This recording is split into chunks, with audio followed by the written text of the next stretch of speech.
খালামণি, দেখে যাও, তোমার ছেলের বউ এসেছে। প্রীতির পা যেন এক জায়গায় আটকে যায়, চোখ দুটো বিস্ময়ে বড় হয়ে যায়, মাথাটা ঘুরে যায় হালকা। কে বললো এটা? কার বউ? সে তো এখানে প্রথমবার এসেছে। সামনের মেয়েটা কে? কেনই বা তাকে এভাবে বলছে? প্রীতি এদিক ওদিক তাকায়, কোথাও কোনো ভুল হচ্ছে। কেউ এসে বলবে, আরে না না, ভুল বুঝে ফেলেছ। কিন্তু না, তার সামনে দাঁড়িয়ে থাকা মেয়েটি, যার বয়স হবে হয়তো 20-21, পরনে হালকা গোলাপি সালোয়ার কামিজ, মুখে হাসি। প্রীতি একটু ঘাবড়ে গিয়ে বলে, আপনি আমাকে বললেন বউ? কি বলছেন আপনি?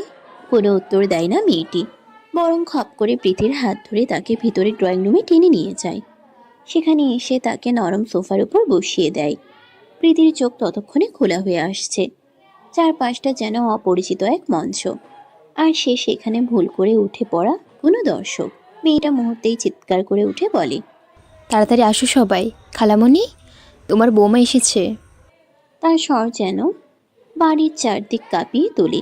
রান্নাঘর থেকে আওয়াজ আসে, চায়ের কাপের খটাস খটাস শব্দ, গ্যাসের চুলায় ফুটতে থাকা দুধের গর্জন মিলিয়ে এক অদ্ভুত উত্তেজনার আবহ তৈরি হয়। একটু পরেই রান্নাঘরের ভেতর থেকে বের হয়ে আসেন এক ভদ্র মহিলা, হালকা প্রিন্টের সুতি শাড়ি পরা, মুখে ক্লান্তির ছাপ, চোখে একরাশ অবাক ভাব। কি শুরু করেছিস আলিশা? আর এভাবে চিৎকার চেঁচামেচি? কথা শেষ করতে পারেন না, কারণ সোফায় বসে থাকা মেয়েটিকে দেখেই থেমে যান। সামনের সোফায় বসে থাকা মেয়েটিকে দেখে তার চোখ স্থির হয়ে যায়। চেহারায় বিস্ময়। মেয়েটি লম্বা খোলা চুল ঘাড়ের উপর ঝুলে আছে, চিকন নাক, পাতলা ঠোঁট, চোখে বিস্ময়। নাজমা বেগম কিছুক্ষণ তাকিয়ে থাকেন, তার চোখে ধীরে ধীরে অনেকগুলো ভাবনার আনাগোনা। এই মেয়েটি কে? এখানে কি করছে? আর আলিশা কেন তাকে বউ বলে ডেকেছে? প্রীতি তখনও কিছু বলতে পারে না, তার ঠোঁট শুকিয়ে আসছে, হৃদয় স্পন্দন দ্রুত হচ্ছে। তার বুকের ভেতর অজানা আশঙ্কা আর অচেনা কোনো আবেগ একসঙ্গে মাথা চাড়া দিচ্ছে। নাজমা বেগম ধীরে ধীরে বলেন, কে তুমি? এই মেয়েটাকে কোথা থেকে আনলে আলিশা? আলিশা দুষ্টু হাসি দিয়ে বলে, খালামণি, বললাম না, এ তোমার বৌমা, দেখো, শাড়ি পরে একদম বউ সেজে এসেছে। কি? আমার বৌমা? নাজমা বেগমের মুখে বিস্ময়। তিনি এক পা সামনে এগিয়ে এসে বলেন, এভাবে কেমন মজা করিস? প্রীতির তখন মাথার মধ্যে বাজ পড়ে, মুখ একেবারে কালো হয়ে যায়। এ কথার কোনো মানে হয়? এ বাড়ির বউ সে? কখন? কিভাবে? সে দ্রুত উঠে দাঁড়ায়, গলার স্বর কঠিন হয়। আপনারা ভুল বুঝছেন। আমরা এই 3 তলায় মাত্র 2 দিন হলো উঠেছি ভাড়া নিয়ে। আমার আম্মু আপনার কাছেই চাবিটা দিয়ে গিয়েছেন। নাজমা বেগমের মনে পড়ে, সকালে 3 তলার এক ভদ্র মহিলা এসেছিলেন, চাবি দিয়ে গেছিল। ওনার মেয়ে প্রীতি আসলে যেন দিয়ে দিই। নাজমা বেগম নিজের কপালে চাপড় মারেন। তুই প্রীতি?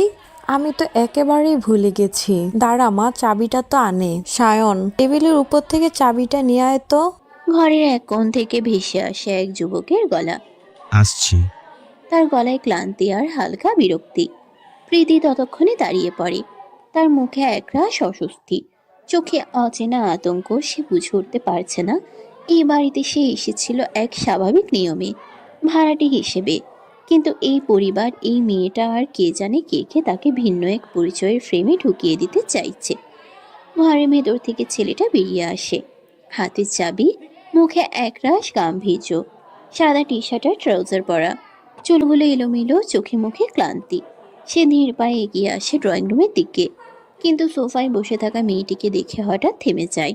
প্রীতির চোখ বিস্ময়ে বড় হয়ে যায়, ঠোঁট কাঁপে, মনে হয় কিছু একটা বলতে চাইছে, কিন্তু গলার স্বর আটকে যায়।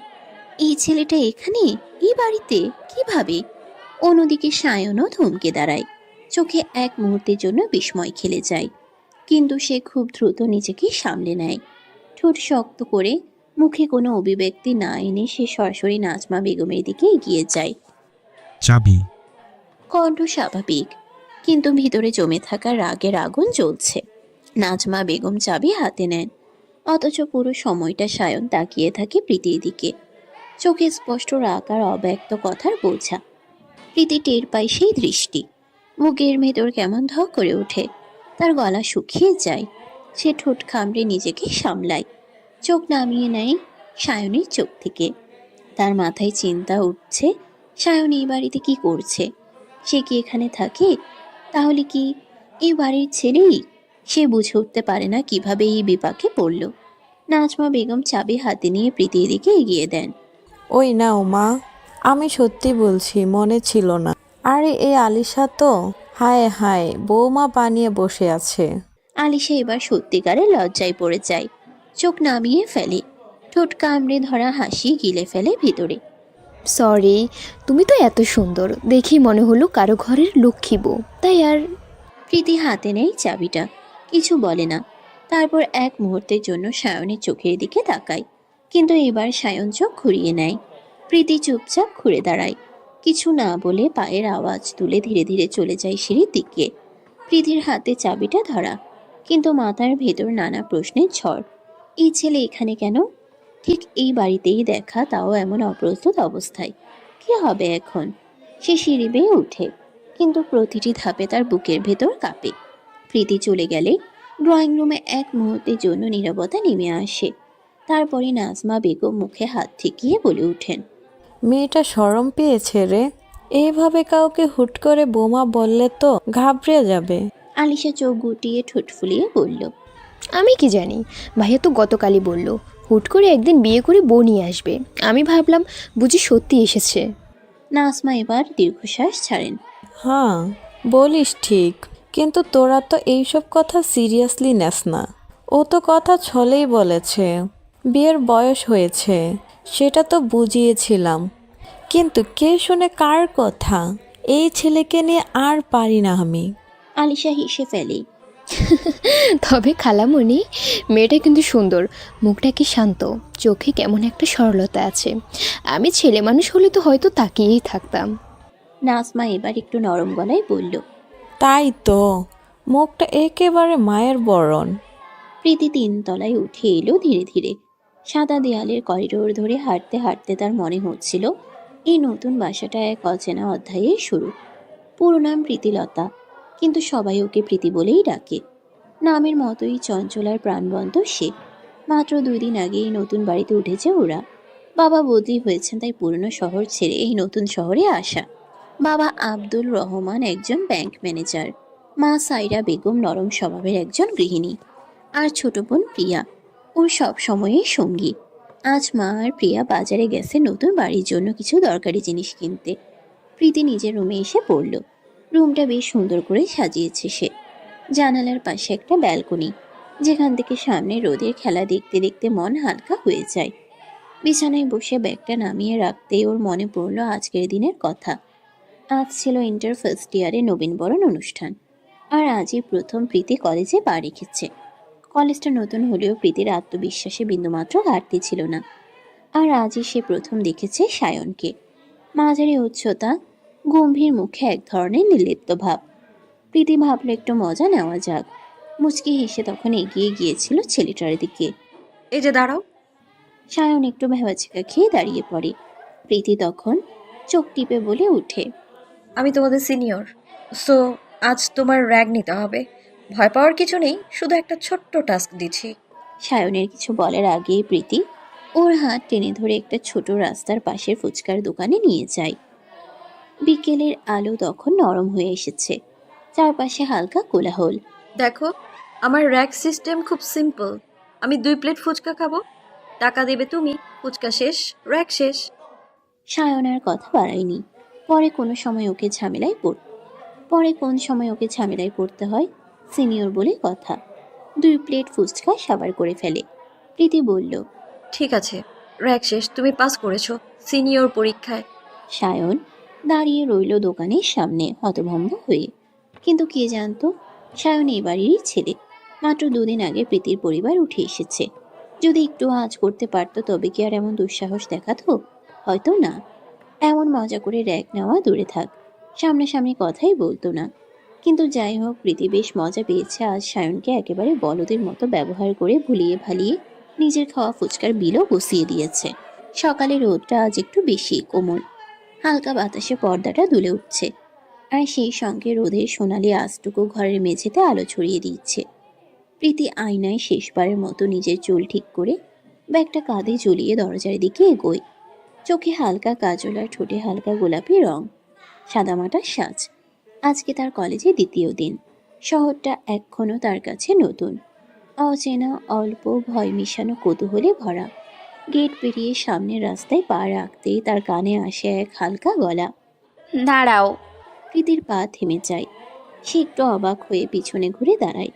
তার সামনে একটা মেয়েকে দাঁড়িয়ে থাকতে দেখে, হাইট একটু খাটো, গায়ে হালকা নীল টপ আর জিন্স, আর মুখ ভর্তি কৌতূহল।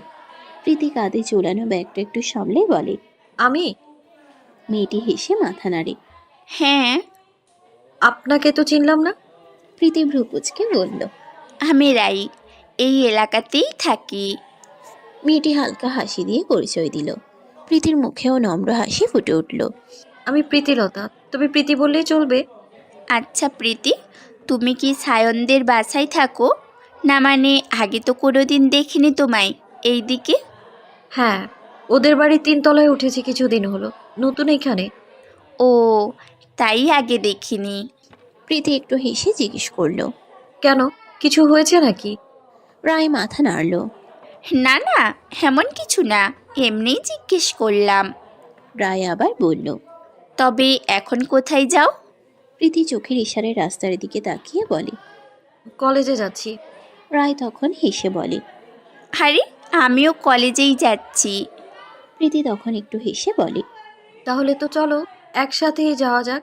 নতুন জায়গা, কারো সঙ্গে কথা বলতেও ভালো লাগে। রায় একরাশ হাসি মুখে সায় দেয়। চলো, ভালো লাগবে তোমার সঙ্গে গল্প করতে। দুজনে পাশাপাশি হাঁটা শুরু করে। গলির রোদটা দুজনের মুখে পড়ছে, আর প্রীতির মনে একটা অজানা স্বস্তি খেলে যায়। নতুন জায়গা, নতুন চেনা, আর নতুন একটা সম্পর্কের সূচনা, হয়তো বন্ধুত্বের। হালকা বাতাস চুলে খেলে যাচ্ছে, আর রাস্তার দুপাশে দোকানগুলো একে একে খুলছে। চারপাশে একরাশ জীবন, আর তার মাঝেই দুটো নতুন মুখ। নতুন আলাপে একটুখানি রং ছড়িয়ে দিচ্ছে সকালের সেই সোনালি রোদ। কলেজের করিডোরটা পেরিয়ে ক্লাসরুমে ঢুকে প্রীতি ও রায়। বাইরে সূর্যের আলো যতটা উজ্জ্বল, ভেতরে ততটাই গুমট একটা পরিবেশ। হালকা ফ্যানের শব্দ, কয়েকটা ফিসফাস করা কণ্ঠ, আর কিছু চেয়ারের শব্দ ছাড়া তেমন কিছু শোনা যাচ্ছে না। প্রীতি ক্লাসরুমে পা রেখেই থমকে দাঁড়ায়। তার চোখ স্থির হয়ে গেছে সামনের দিকে, একটা চেয়ারে বসে থাকা ছেলেটির উপর, সায়ন। প্রীতির বুক ধকধক করে ওঠে, ঠোঁট কামড়ে ধরে সে। ওটা তো সায়ন। চুলগুলো এলোমেলো, চোখে স্পষ্ট বিরক্তি, আর ঠোঁটটাও একটু শক্ত করে চেপে রেখেছে। সায়ন এখানে কেন? সায়নের চোখে চোখ পড়তেই বুকের ভিতর ধক করে ওঠে। প্রীতির মুখ শুকিয়ে আসে। হঠাৎ করে ফ্ল্যাশব্যাকের মতো মনে পড়ে যায় সেই গত কালকের কথা। মজার ছলে সায়নকে বলেছিল সে সিনিয়র। সেই ছেলে মানুষে খেলায় সায়নকে দিয়ে ফুচকা খাওয়ানোটা যেন এখন বিশাল ভুল বলে মনে হচ্ছে, অথচ তখন কি মজাই না লেগেছিল। সায়নের সহজ সরল মুখটা, তার সেই বিস্ময় আর বিশ্বাস, সব আজ যেন ভারী হয়ে এসেছে। তার সেই বিস্ময় আর বিশ্বাস সব আজ যেন ভারী হয়ে এসে বসেছে প্রীতির বুকের উপর। প্রীতি গলাটা স্বাভাবিক রাখার চেষ্টা করে, ভেতরে সব অস্বস্তি ঠুকো ঢেকে রাখতে। কি আশ্চর্য, এই সায়ন যে তারই ক্লাসমেট, তা তখন সে বুঝতেই পারেনি, কিংবা বুঝেও বুঝতে চায়নি। তখন শুধু মজা ছিল মাথায়। এখন হাড়ে হাড়ে টের পাচ্ছে ভুলটা কত বড় ছিল। ঠাট্টাটা তখন মজার ছিল, কিন্তু এখন যে নিজের পায়ে নিজেই কুড়াল মেরেছে।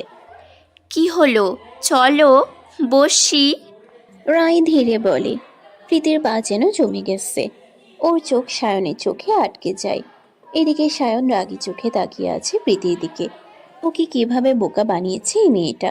একই ক্লাসের কেউ তার সরলতাকে নিয়ে খেলেছে। চোখে চোখ পড়তেই প্রীতি তাড়াতাড়ি চোখ নামিয়ে নেয়। প্রীতি আর রায় ধীরে ধীরে গিয়ে এক কোণে টেবিলে বসে। প্রীতি চোরের মতো একবার চুপি চুপি সায়নের দিকেই তাকায়, কিন্তু তখনই সায়নের চোখের দৃষ্টির সাথে মেল হয়ে যায় তার চোখ। প্রীতি সঙ্গে সঙ্গে চোখ সরিয়ে নেয়, মনে হচ্ছে হাতে নাতে ধরা পড়ে গেছে। অন্যদিকে রায় সায়ন দেখে মুচকি হাসে। ওর কাছে সায়ন একজন চমৎকার ছেলে। ক্লাস শেষে চারপাশে গমগম করছে ছাত্রছাত্রীদের কোলাহল, হাসি ঠাট্টা, কিন্তু প্রীতির ভিতরে চলছে সম্পূর্ণ আলাদা এক লড়াই। সারা ক্লাস জুড়ে সায়নের উপস্থিতি ওর মনোযোগ কেড়ে নিয়েছিল। এক মুহূর্ত চোখে চোখ পড়তেই বুকটা কেঁপে উঠেছিল। ক্লাস শেষ হতেই ব্যাগ কাঁধে তুলে রায়ের দিকে ঘুরে বলে, আমাকে যেতে হবে রাই, তুমি চলে যেও। রায় অবাক হয়ে কিছু বলতে চায়, আরে প্রীতি, শোনো তো। কিন্তু ততক্ষণে প্রীতি পেছন ঘুরে দ্রুত পা চালিয়েছে ক্লাসরুমের দরজার দিকে। কোনো কিছু বলার সুযোগ না দিয়েই চলে গেল। প্রায় কিছুক্ষণ হতবাক হয়ে দাঁড়িয়ে থাকে। ওর পেছন দিকে কিছু সময় তাকিয়ে থাকে, এই মেয়েটা হঠাৎ করে এমন করে চলে গেল কেন। এদিকে প্রীতি গেটের দিকে হাঁটছে দ্রুত পায়ে, মাথা নিচু করে। কাউকে দেখতে পাচ্ছে না, যেন কেউ দেখার আগেই সরে পড়তে চায়। বিশেষ করে সায়ন, সে যেন চোখে না পড়ে। কাঁধে ব্যাগ, কানে হালকা বাতাসের শব্দ, আর মনে চাপা অস্বস্তির ঢেউ। তার বুক ধুকপুক করছে। হঠাৎ সামনেই শব্দ করে এসে দাঁড়ায় একটা কালো বাইক। ব্রেক কষার সাথে সাথে প্রীতি চমকে ওঠে, চোখ বড় বড় করে তাকায় সামনে। বাইক থেকে হেলমেট খুলে তাকায় এক পরিচিত মুখ, সায়ন। ঠোঁটের কোণে তীব্র চাপা হাসি, চোখে তীক্ষ্ণ দৃষ্টি। সায়নের চোখে বিদ্রুপের ছায়া। ঠান্ডা গলায় বলে, আমি তোমাদের সিনিয়র। আমার র্যাক সিস্টেম খুব সিম্পল, এটাই বলেছিলে তাই না? তার চোখে মজা নয়, বরং কৌতুকার চাপা রাগ মিলেমিশে এক অদ্ভুত চেহারা। প্রীতি নিজেকে সামলে নেয়। বুকের মধ্যে ভয় হলেও মুখে তা প্রকাশ করে না। মাথা তুলে দৃঢ় কণ্ঠে বলে, 2 প্লেট ফুচকাই তো খেয়েছি, কলিজা তো আর খাইনি। সায়নের চোখ আরো সরু হয়ে আসে। সে বাইক থেকে নামে, ধীরে ধীরে প্রীতির দিকে এগিয়ে আসে। তোমার সাহস তো কম না, আমায় বোকা বানিয়ে এখন আবার ডায়লগ মারো। তুমি নিজেকে খুব চালাক ভাবো তাই না? ক্লাসে দেখি চুপচাপ ভদ্রমের মুখোশ পড়ে ঘোরো, আর বাইরে এসে নাটক। প্রীতির শরীর ঠান্ডা হয়ে আসে, তার পা জমে যায়। সে দুপা পিছিয়ে আসে। সায়ন আরেকটু এগিয়ে এসে নিচু গলায় বলে, এইখানে এখন মানুষ তেমন নেই। ধরো আমি যদি এখন তোমাকে এইখানে ফেলে দিই, কেউ জানতেও পারবে না। প্রীতির গলায় শুকিয়ে যায়। এদিক ওদিক তাকিয়ে দেখে চারপাশে এখনো লোকজন কম, কেবল দূরে এক দুজন হাঁটছে। সে হঠাৎ চিৎকার করে ওঠে, কেউ আছেন? বাঁচান আমায়, এই ছেলে আমার মেরে ফেলবে। সায়ন হতবাক, চোয়াল শক্ত হয়ে গেল ওর। সে তো মজা করছিল, একটু ভয় দেখাচ্ছিল মাত্র। এমন একটা প্রতিক্রিয়া ও একেবারেই আশা করেনি। হেই স্টুপিড, চুপ করো। পাগল নাকি? মজা করছিলাম আমি। কিন্তু প্রীতি থামেনি। সায়নের চোখে তীব্র রাগ। তুমি জাস্ট ড্রামা করেছো। সায়ন গর্জে ওঠে। সায়ন এগিয়ে এসে হুট করে প্রীতির মুখ চেপে ধরে। প্রীতি একটুও দেরি না করে সায়নের হাতে জোরে কামড়ে দেয়। সায়ন কেঁপে উঠে হাত সরিয়ে নেয়। পাগল নাকি? প্রীতি চিৎকার করতেই থাকলো। আশেপাশে কিছু লোক ওদের দিকে এগিয়ে আসছে দেখে সায়ন দিশেহারা হয়ে পড়ল।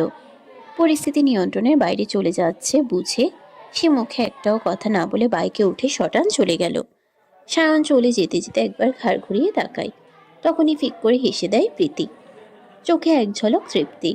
সায়নের সাথে ঠাট্টা মশকরা সবকিছু মিলিয়ে আজকের দিনটা বেশ মজারই কেটেছে। সে বুঝে গেছে তার ছোট্ট খুনসুটিতে সায়ন কিছুটা অপ্রস্তুত হয়েছে। হালকা হেসে মাথা নাড়ল প্রীতি, নিজেই নিজেকে বাহবা দিচ্ছে। বেশ মজাই পেলাম। একটা প্রশান্ত নিঃশ্বাস ফেলে প্রীতি রিকশায় উঠে বসে। রিকশার গতি ধীরে ধীরে এগোয়, আর শহরের কোলাহলকে পেছনে ফেলে সে এগিয়ে চলে নিজের চেনা গন্তব্যের দিকে।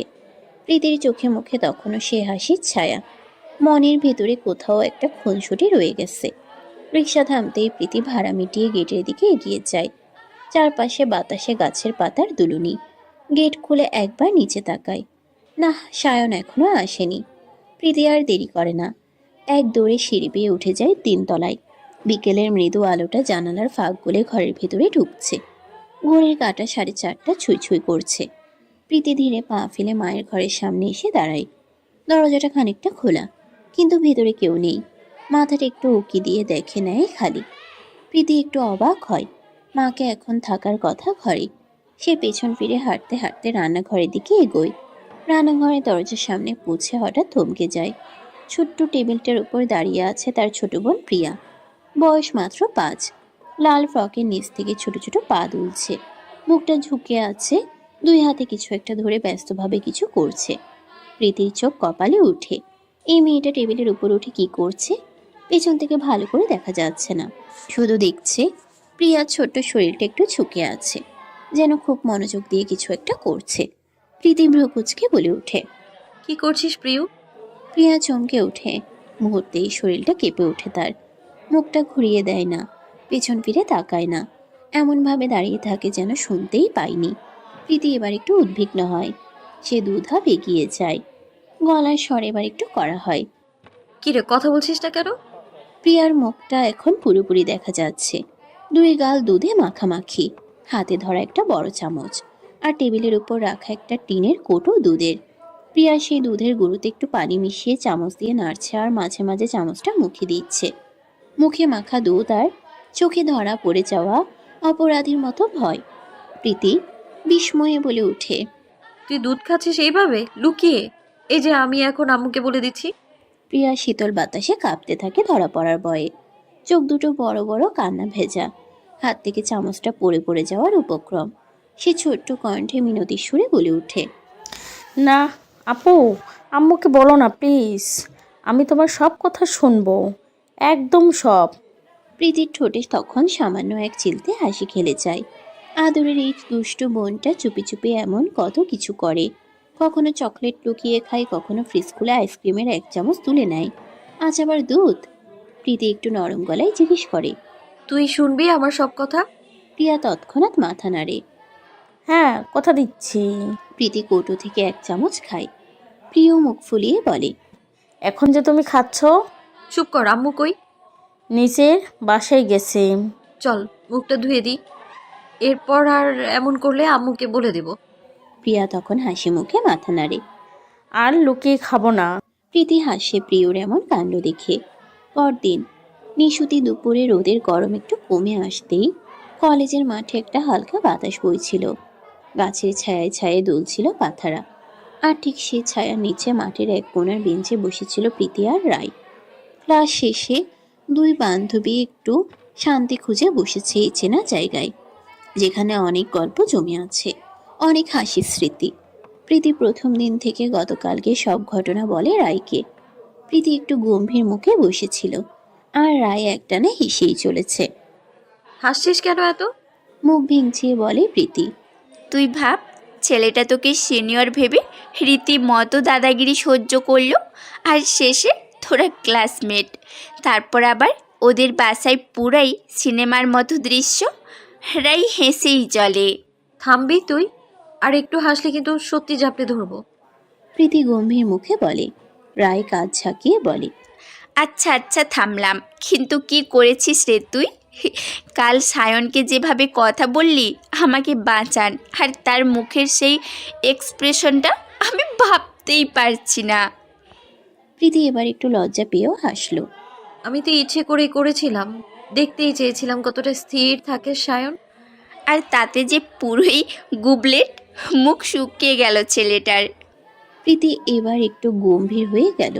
চুপচাপ কিছুক্ষণ আকাশের দিকে তাকিয়ে রইল, তারপর বলল। তুই সায়নকে কিভাবে চিনিস? রায় চোখ বড় বড় করে বলল। আমি আমি সায়নকে ক্লাস 9 থেকে চিনি, তখন থেকেই তো একই স্কুলে পড়তাম। প্রীতি হেসে মাথা নাড়ল। এদিকে রায় চোখ তুলে মাঠের অপর পাশে তাকালো। সেখানে কিছু ছেলে জড়ো হয়ে হাসাহাসি করছে। তাদের মাঝখানে দাঁড়িয়ে আছে সায়ন। জিন্স আর সাদা টি শার্টে ছেলেটা সবসময়ই একটা প্রশান্ত ও নিশ্চিন্ত ভাব নিয়ে ঘোরে। রায় একটু নড়ে চড়ে বসে বলল। আমি সায়নকে ডাকি। প্রীতির চোখ বড় হয়ে গেল। তুই পাগল, কেন ডাকবি? রায় গম্ভীর মুখে বলল। এইভাবে আর কতদিন রে লুকোচুরি খেলবি? আমরা তো এক ক্লাসেই পড়ি, প্রতিদিন দেখা হবে, এটা কতদিন চলবে বল? প্রীতি চুপ করে যায়। রায়ের কথায় যুক্তি আছে, একদিন না একদিন তো সামনাসামনি কথা বলতেই হবে। সে নিচু গলায় বলে। তুই ডাকলে আমি কিছু বলবো না, কিন্তু চুপচাপ থাকবো। রায় চোখ টিপে বলে। ডারপোক কোথাকার। প্রীতি চোখ বড় বড় করে তাকায়, রাগের অভিনয় করে বলে। ভাই। রায় তখনই হাত তুলে সায়নকে ডাক দেয়। এই সায়ন, এদিকে আয় তো। সায়ন একটু দূরে বন্ধুদের মাঝে দাঁড়িয়েছিল। হঠাৎ ডাক পেয়ে সে রায়ের দিকে তাকায়। রায় তার দিকে হাত তুলে ইশারা করে ডাকে। সায়নের চোখ তখনই পড়ে পাশেই বসে থাকা প্রীতির দিকে। মুহূর্তেই তার ভ্রু কুঁচকে ওঠে। এই মেয়ে, এই বেয়াদবটা এখানে কি করছে? প্রীতির দিকে একবার কটমট করে তাকিয়ে বলে। তুই ওই বেয়াদব মেয়েটার সাথে ঘুরিস রাই? রায় চোখ কুচকে তাকায়। সায়ন, এভাবে বলছিস কেন? প্রীতির মুখ ততক্ষণে লাল হয়ে গেছে রাগে, কিন্তু ঠোঁট কামড়ে রাগ চেপে রাখে। চোখ বড় করে সায়নের দিকে তাকিয়ে বলে। আমি বেয়াদব? রায় তড়িঘড়ি করে বলে। দেখ, তোরা ঝগড়া করিস না। আমরা সবাই একই ক্লাসে পড়ি, প্রতিদিন দেখা হবে, একসাথে ক্লাস করতে হবে। এভাবে টানাপোড়েনে থাকলে কেমন হবে বল তো? বল না। সায়ন গলা নামিয়ে বলে। আমি ঝগড়া করতে আসিনি। রায় একটু হেসে বলে। এইবার হাত মেলাও তোমরা। প্রীতি চোখ তুলে তাকায় সায়নের দিকে। সায়নের চোখেও একটু নরম ভাব। প্রীতি ধীরে হাতে হাত বাড়ায়। সায়ন অনিচ্ছা সত্ত্বেও হাত মেলায়। রায় খুশি হয়ে বলে। এই তো ঠিক আছে, এবার চলো। ক্লাস শেষ হতেই রায়ের ফোন ভিজে ওঠে।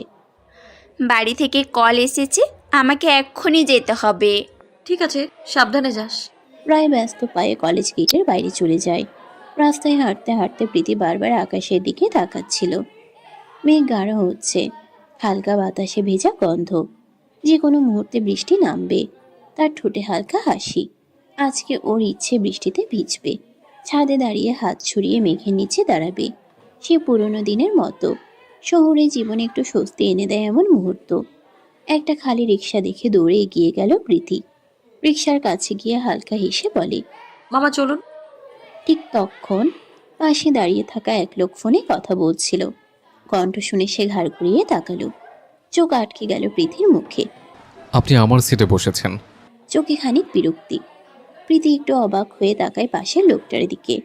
সে ফোনে কথা বলতে বলতেই রিক্সার পাশে দাঁড়িয়ে ছিল।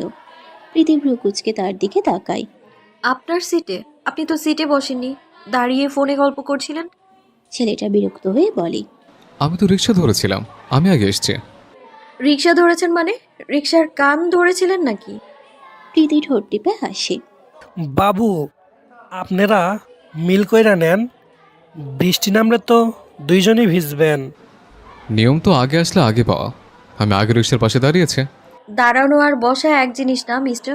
আপনি সিটে বসেননি মানে আপনি পেনাল্টিতে আছেন। প্রীতি চোখ টিপে বলে। লোকটা বিরক্ত হয়ে বলল। এটা কোনো খেলা না। আমার জন্য খেলাই তো। বৃষ্টি নামলে বাড়ি গিয়ে ভিজবো, সেই আনন্দ আপনি বুঝবেন না। ছেলেটা একটু বিরক্ত হয়ে বলে। এটা কোনো যুক্তি হলো?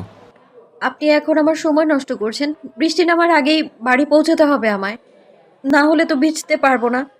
আপনি তো শুধু দাঁড়িয়ে ফোনে গল্প করছেন। এই মেয়েটা বৃষ্টিতে ভিজবে বলে এত তাড়াহুড়ো করছে। চোখ কুচকে তাকায় তার দিকে। মনে মনে ভাবে বৃষ্টিতে ভিজবে এটাও আবার ইম্পর্ট্যান্ট কাজ নাকি। লোকটা এবার হালকা রাগে বলে। আপনি তো ভয়ঙ্কর বাচাল মেয়ে।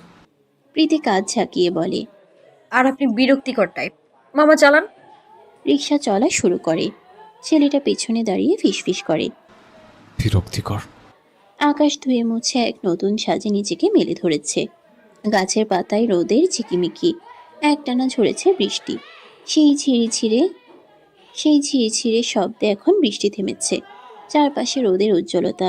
ছাদের কর্নারগুলোতে জমে থাকা জল কাচের মতো ঝকঝক করছে। পাখিরা ডাকছে, গাছে গাছে জলবিন্দু ঝরছে, আর বাতাসে ভেসে বেড়াচ্ছে ভেজা মাটির ঘ্রাণ। প্রীতি তার কাপড়ের বালতি হাতে ছাদে উঠে আসে। ছাদে উঠে চারপাশে তাকিয়ে নেয় সে। সূর্যের আলোয় কাপড়গুলো ভালোই শুকাবে। প্রীতি ধীরে ধীরে এগিয়ে যায় ছাদের এক কোণে, যেখানে দড়ি টানানো আছে। একটা একটা করে কাপড় ঝুলাতে শুরু করে। হঠাৎ করেই তার চুলে টান পড়ে। চমকে উঠে মাথা ঘুরিয়ে পিছনে তাকায় প্রীতি, চোখ মুখ শক্ত করে। সায়ন। বিরক্তি মেশানো স্বরে বলে ওঠে প্রীতি। পিছনে দাঁড়িয়ে থাকা সায়ন হাসছে। চোখে তার সেই চিরচেনা, চোখে মুখে চঞ্চলতা, দুষ্টুমি যেন মুখ থেকে ঝরে পড়ছে। লম্বা গড়ন, পরনে টি শার্ট আর ট্র্যাক প্যান্ট, চুলগুলো একটু এলোমেলো। বিশ্বাস কর, আমি আসলে ভাবছিলাম সাদা ভূত। ওই রোদ্রে কেউ এমন ধবধবে সাদা জামা পরে ছাদে আসে? চেক করার জন্য চুল টেনেছি। ওই যে বৃষ্টির পর ছাদে একা ধবধবে সাদা জামা, বুঝতেই পারছিস ভৌতিক পরিস্থিতি। আমাকে দেখে কি তোর ভূত মনে হয়? প্রীতির আগে গড়গড় করতে করতে বালতির পানি তুলে দেয় সায়নের দিকে, কিন্তু পানি সায়নের গায়ে না পড়ে সোজা গিয়ে লাগে সায়নের পিছনে দাঁড়িয়ে থাকা এক লোকের গায়ে। সায়ন সরে যাওয়ার জন্য পানি গিয়ে পড়ে সে লোকটার উপর। সামনের পুরুষটার গাঢ় নীল শার্টে ভিজে গেছে। তার চোখে বিরক্তি, ঠোঁটে একরাশ অসন্তোষ। সামনে দাঁড়িয়ে থাকা লোকটাকে দেখে প্রীতির চোখ বিস্ফোরিত হয়ে যায়। এই লোকটাই তো আজ সকালে যার সাথে রিকশায় ঝগড়া হয়েছিল, কাটাকাটি হয়েছিল, কে আগে উঠবে তাই নিয়ে। তখন লোকটার মুখে ছিল একই রকম বিরক্তি। এখন আবার এমন অদ্ভুত অবস্থায় তাকে সামনে পেয়ে প্রীতি বাকরুদ্ধ। পাশ থেকে সায়ন খুঁটিয়ে দেখে হেসে বলে, ভাই তুমি তো পুরো ভিজে গেছো। প্রীতি অবাক হয়ে সায়নের দিকে তাকায়। ভাই, নির্জন কিছু বলে না, ভেজা শার্টটা একবার তাকায়।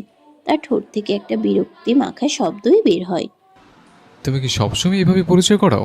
আগে রিক্সায়, এখন ছাদে। ননসেন্স।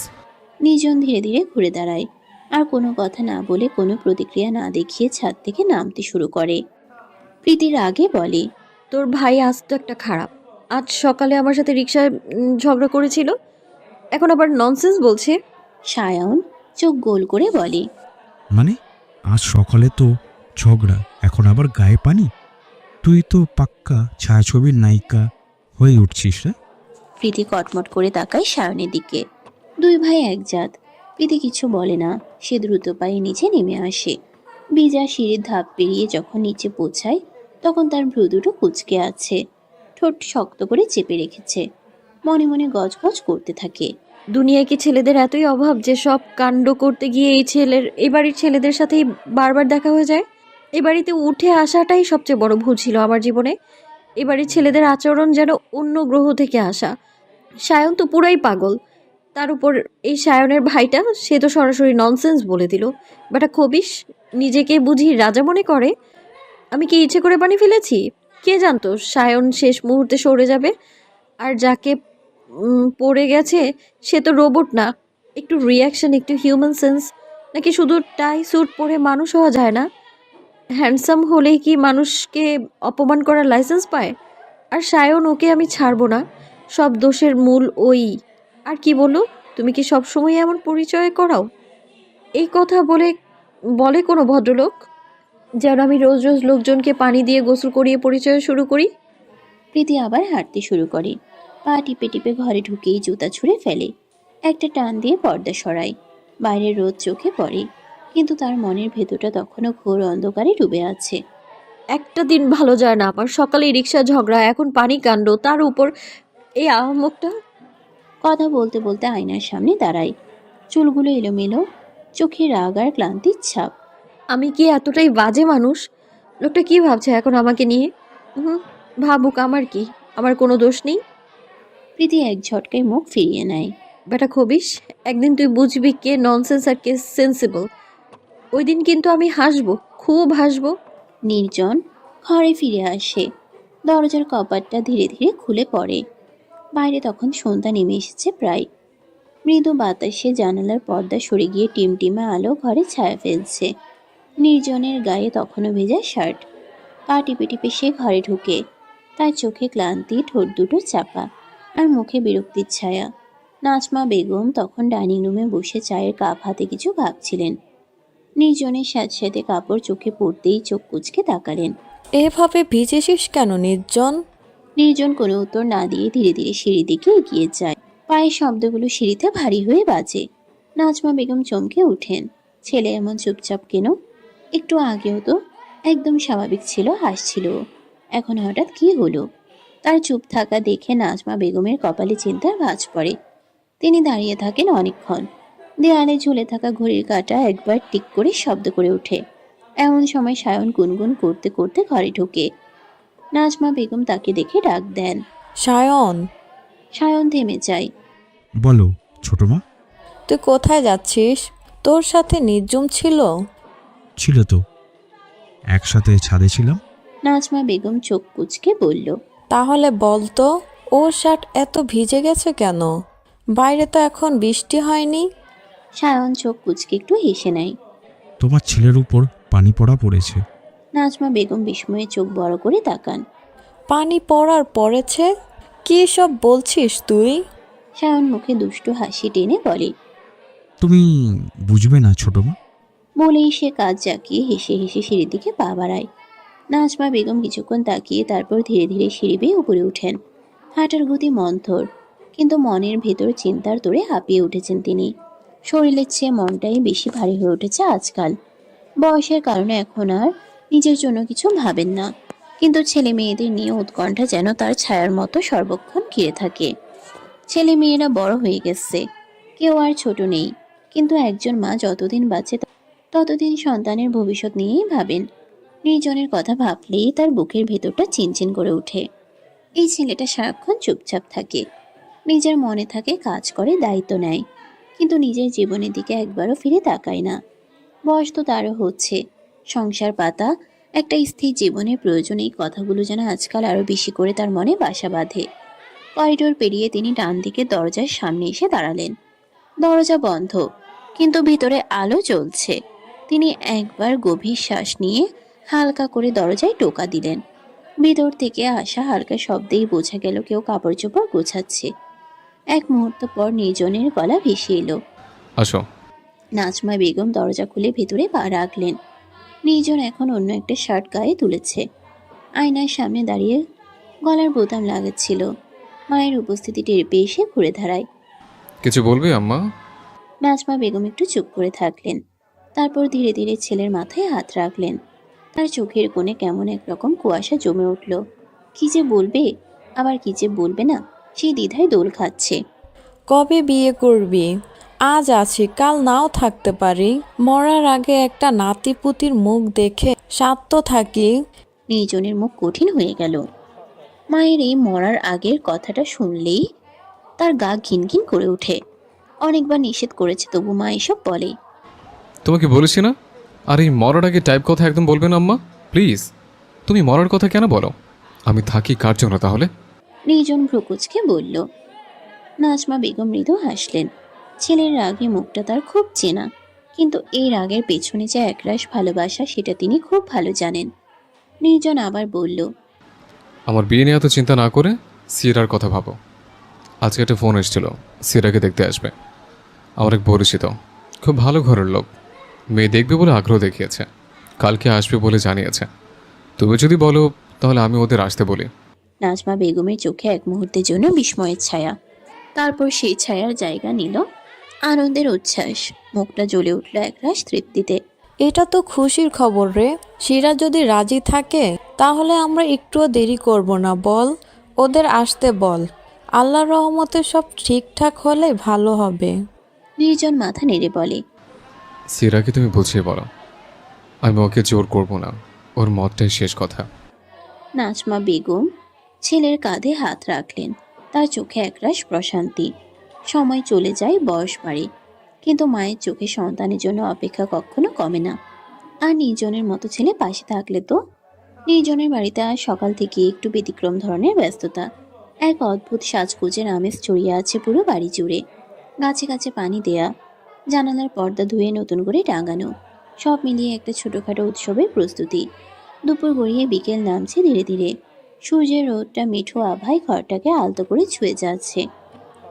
এমন দিনে বিয়ের পাত্রপক্ষ আসার একটা আলাদা অনুভূতি কাজ করে, বিশেষ করে একজন মায়ের মনে। নাজমা বেগমের মনে সে অনুভূতির সঙ্গে মিশে আছে দায়িত্ব, গর্ব আর একটুখানি উৎকণ্ঠাও। আজ তার একমাত্র মেয়ে সিরাকে পাত্রপক্ষ দেখতে আসবে। সিরা দেখতে যেমন সুন্দর, তেমনই শান্ত, ভদ্র।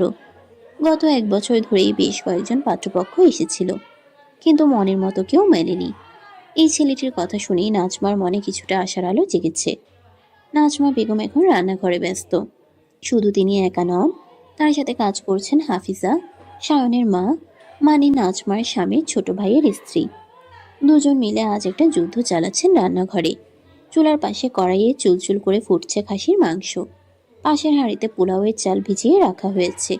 টেবিলের একপাশে সাজানো হচ্ছে সবজি কাটার বাটি, কাঁচামরিচ, ধনেপাতা। রান্নাঘরে মশলার ঘ্রাণে ঘর মাতোয়ারা। নাজমা হালকা ঘেমে গেছেন, তবু তার মুখে এক ধরনের প্রশান্তি। হাফিজা, একটু মশলা দেই কি রেজালা? না না ভাবি, এখন দিলে ঝাল বেশি হয়ে যাবে। তুমিও একটু বসো, আমি ডালটা দেখে আসি। নাজমা একটু হাসলেন। আজকে শিরার দিন, পাকপক্ষ যেন খুশি হয়। মেয়েটার তো খুশি দেখে বিয়ে দিতে হয়, তাই না? হাফিজাও সাই দিলেন। ঠিকই কইছেন ভাবি, আল্লাহর রহমতে মেয়ে তো আমাদের দুধে আলতা, ভালো ঘুরে যাক এই কামনা। এরই মধ্যে রান্নাঘরের দরজায় এসে দাঁড়িয়েছে আলিশা। বয়সের দিক থেকে সিরাজ চেয়ে 3 বছরের ছোট। তার মা বাবা গ্রামে থাকে, আর পড়াশোনার জন্য নাজমা বেগম তাকে শহরে নিজের বাড়িতে এনে রেখেছেন। নিজের মেয়ের মতো করেই বড় করছেন। আলিশা একটা ছোট বাটি হাতে নিয়ে বলল, খালামণি, এটা চেখে দেখবে? আমি কোরমায় একটু কিশমিশ দিয়েছি, বেশি হয়েছে কিনা বলবে। নাজমা হাসলেন। বেশি না, বর ঠিক আছে, এই বুদ্ধিটা ভালোই রে। আলিশা একটু হেসে সরে গেল পাশের ঘরে। রান্নাঘরের পরিবেশ তার প্রাণবন্ত কথায় আরও একটু প্রাণ পেল। সেই সময়ে উঠোনের একপাশে বসে থাকা সায়ন ফোন টিপছে। এদিকে নির্জন নিজে চুপচাপ ঘরের একপাশে বসে গোটা আয়োজনের উপর নজর রাখছে।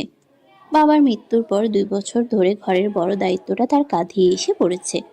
চাচা আব্দুল রহমান সবসময় পাশেই থাকেন ঠিকই, কিন্তু এক প্রকার অভিভাবকের ভূমিকায় আজকাল তাকিয়ে দেখতে হয়। আজ যেমন তার দায়িত্ব অতিথিদের ঠিকমতো আপ্যায়নের খেয়াল রাখা। সিরার পাশে যেন সে পুরোপুরি সহানুভূতিশীল থাকে তারও প্রস্তুতি আছে।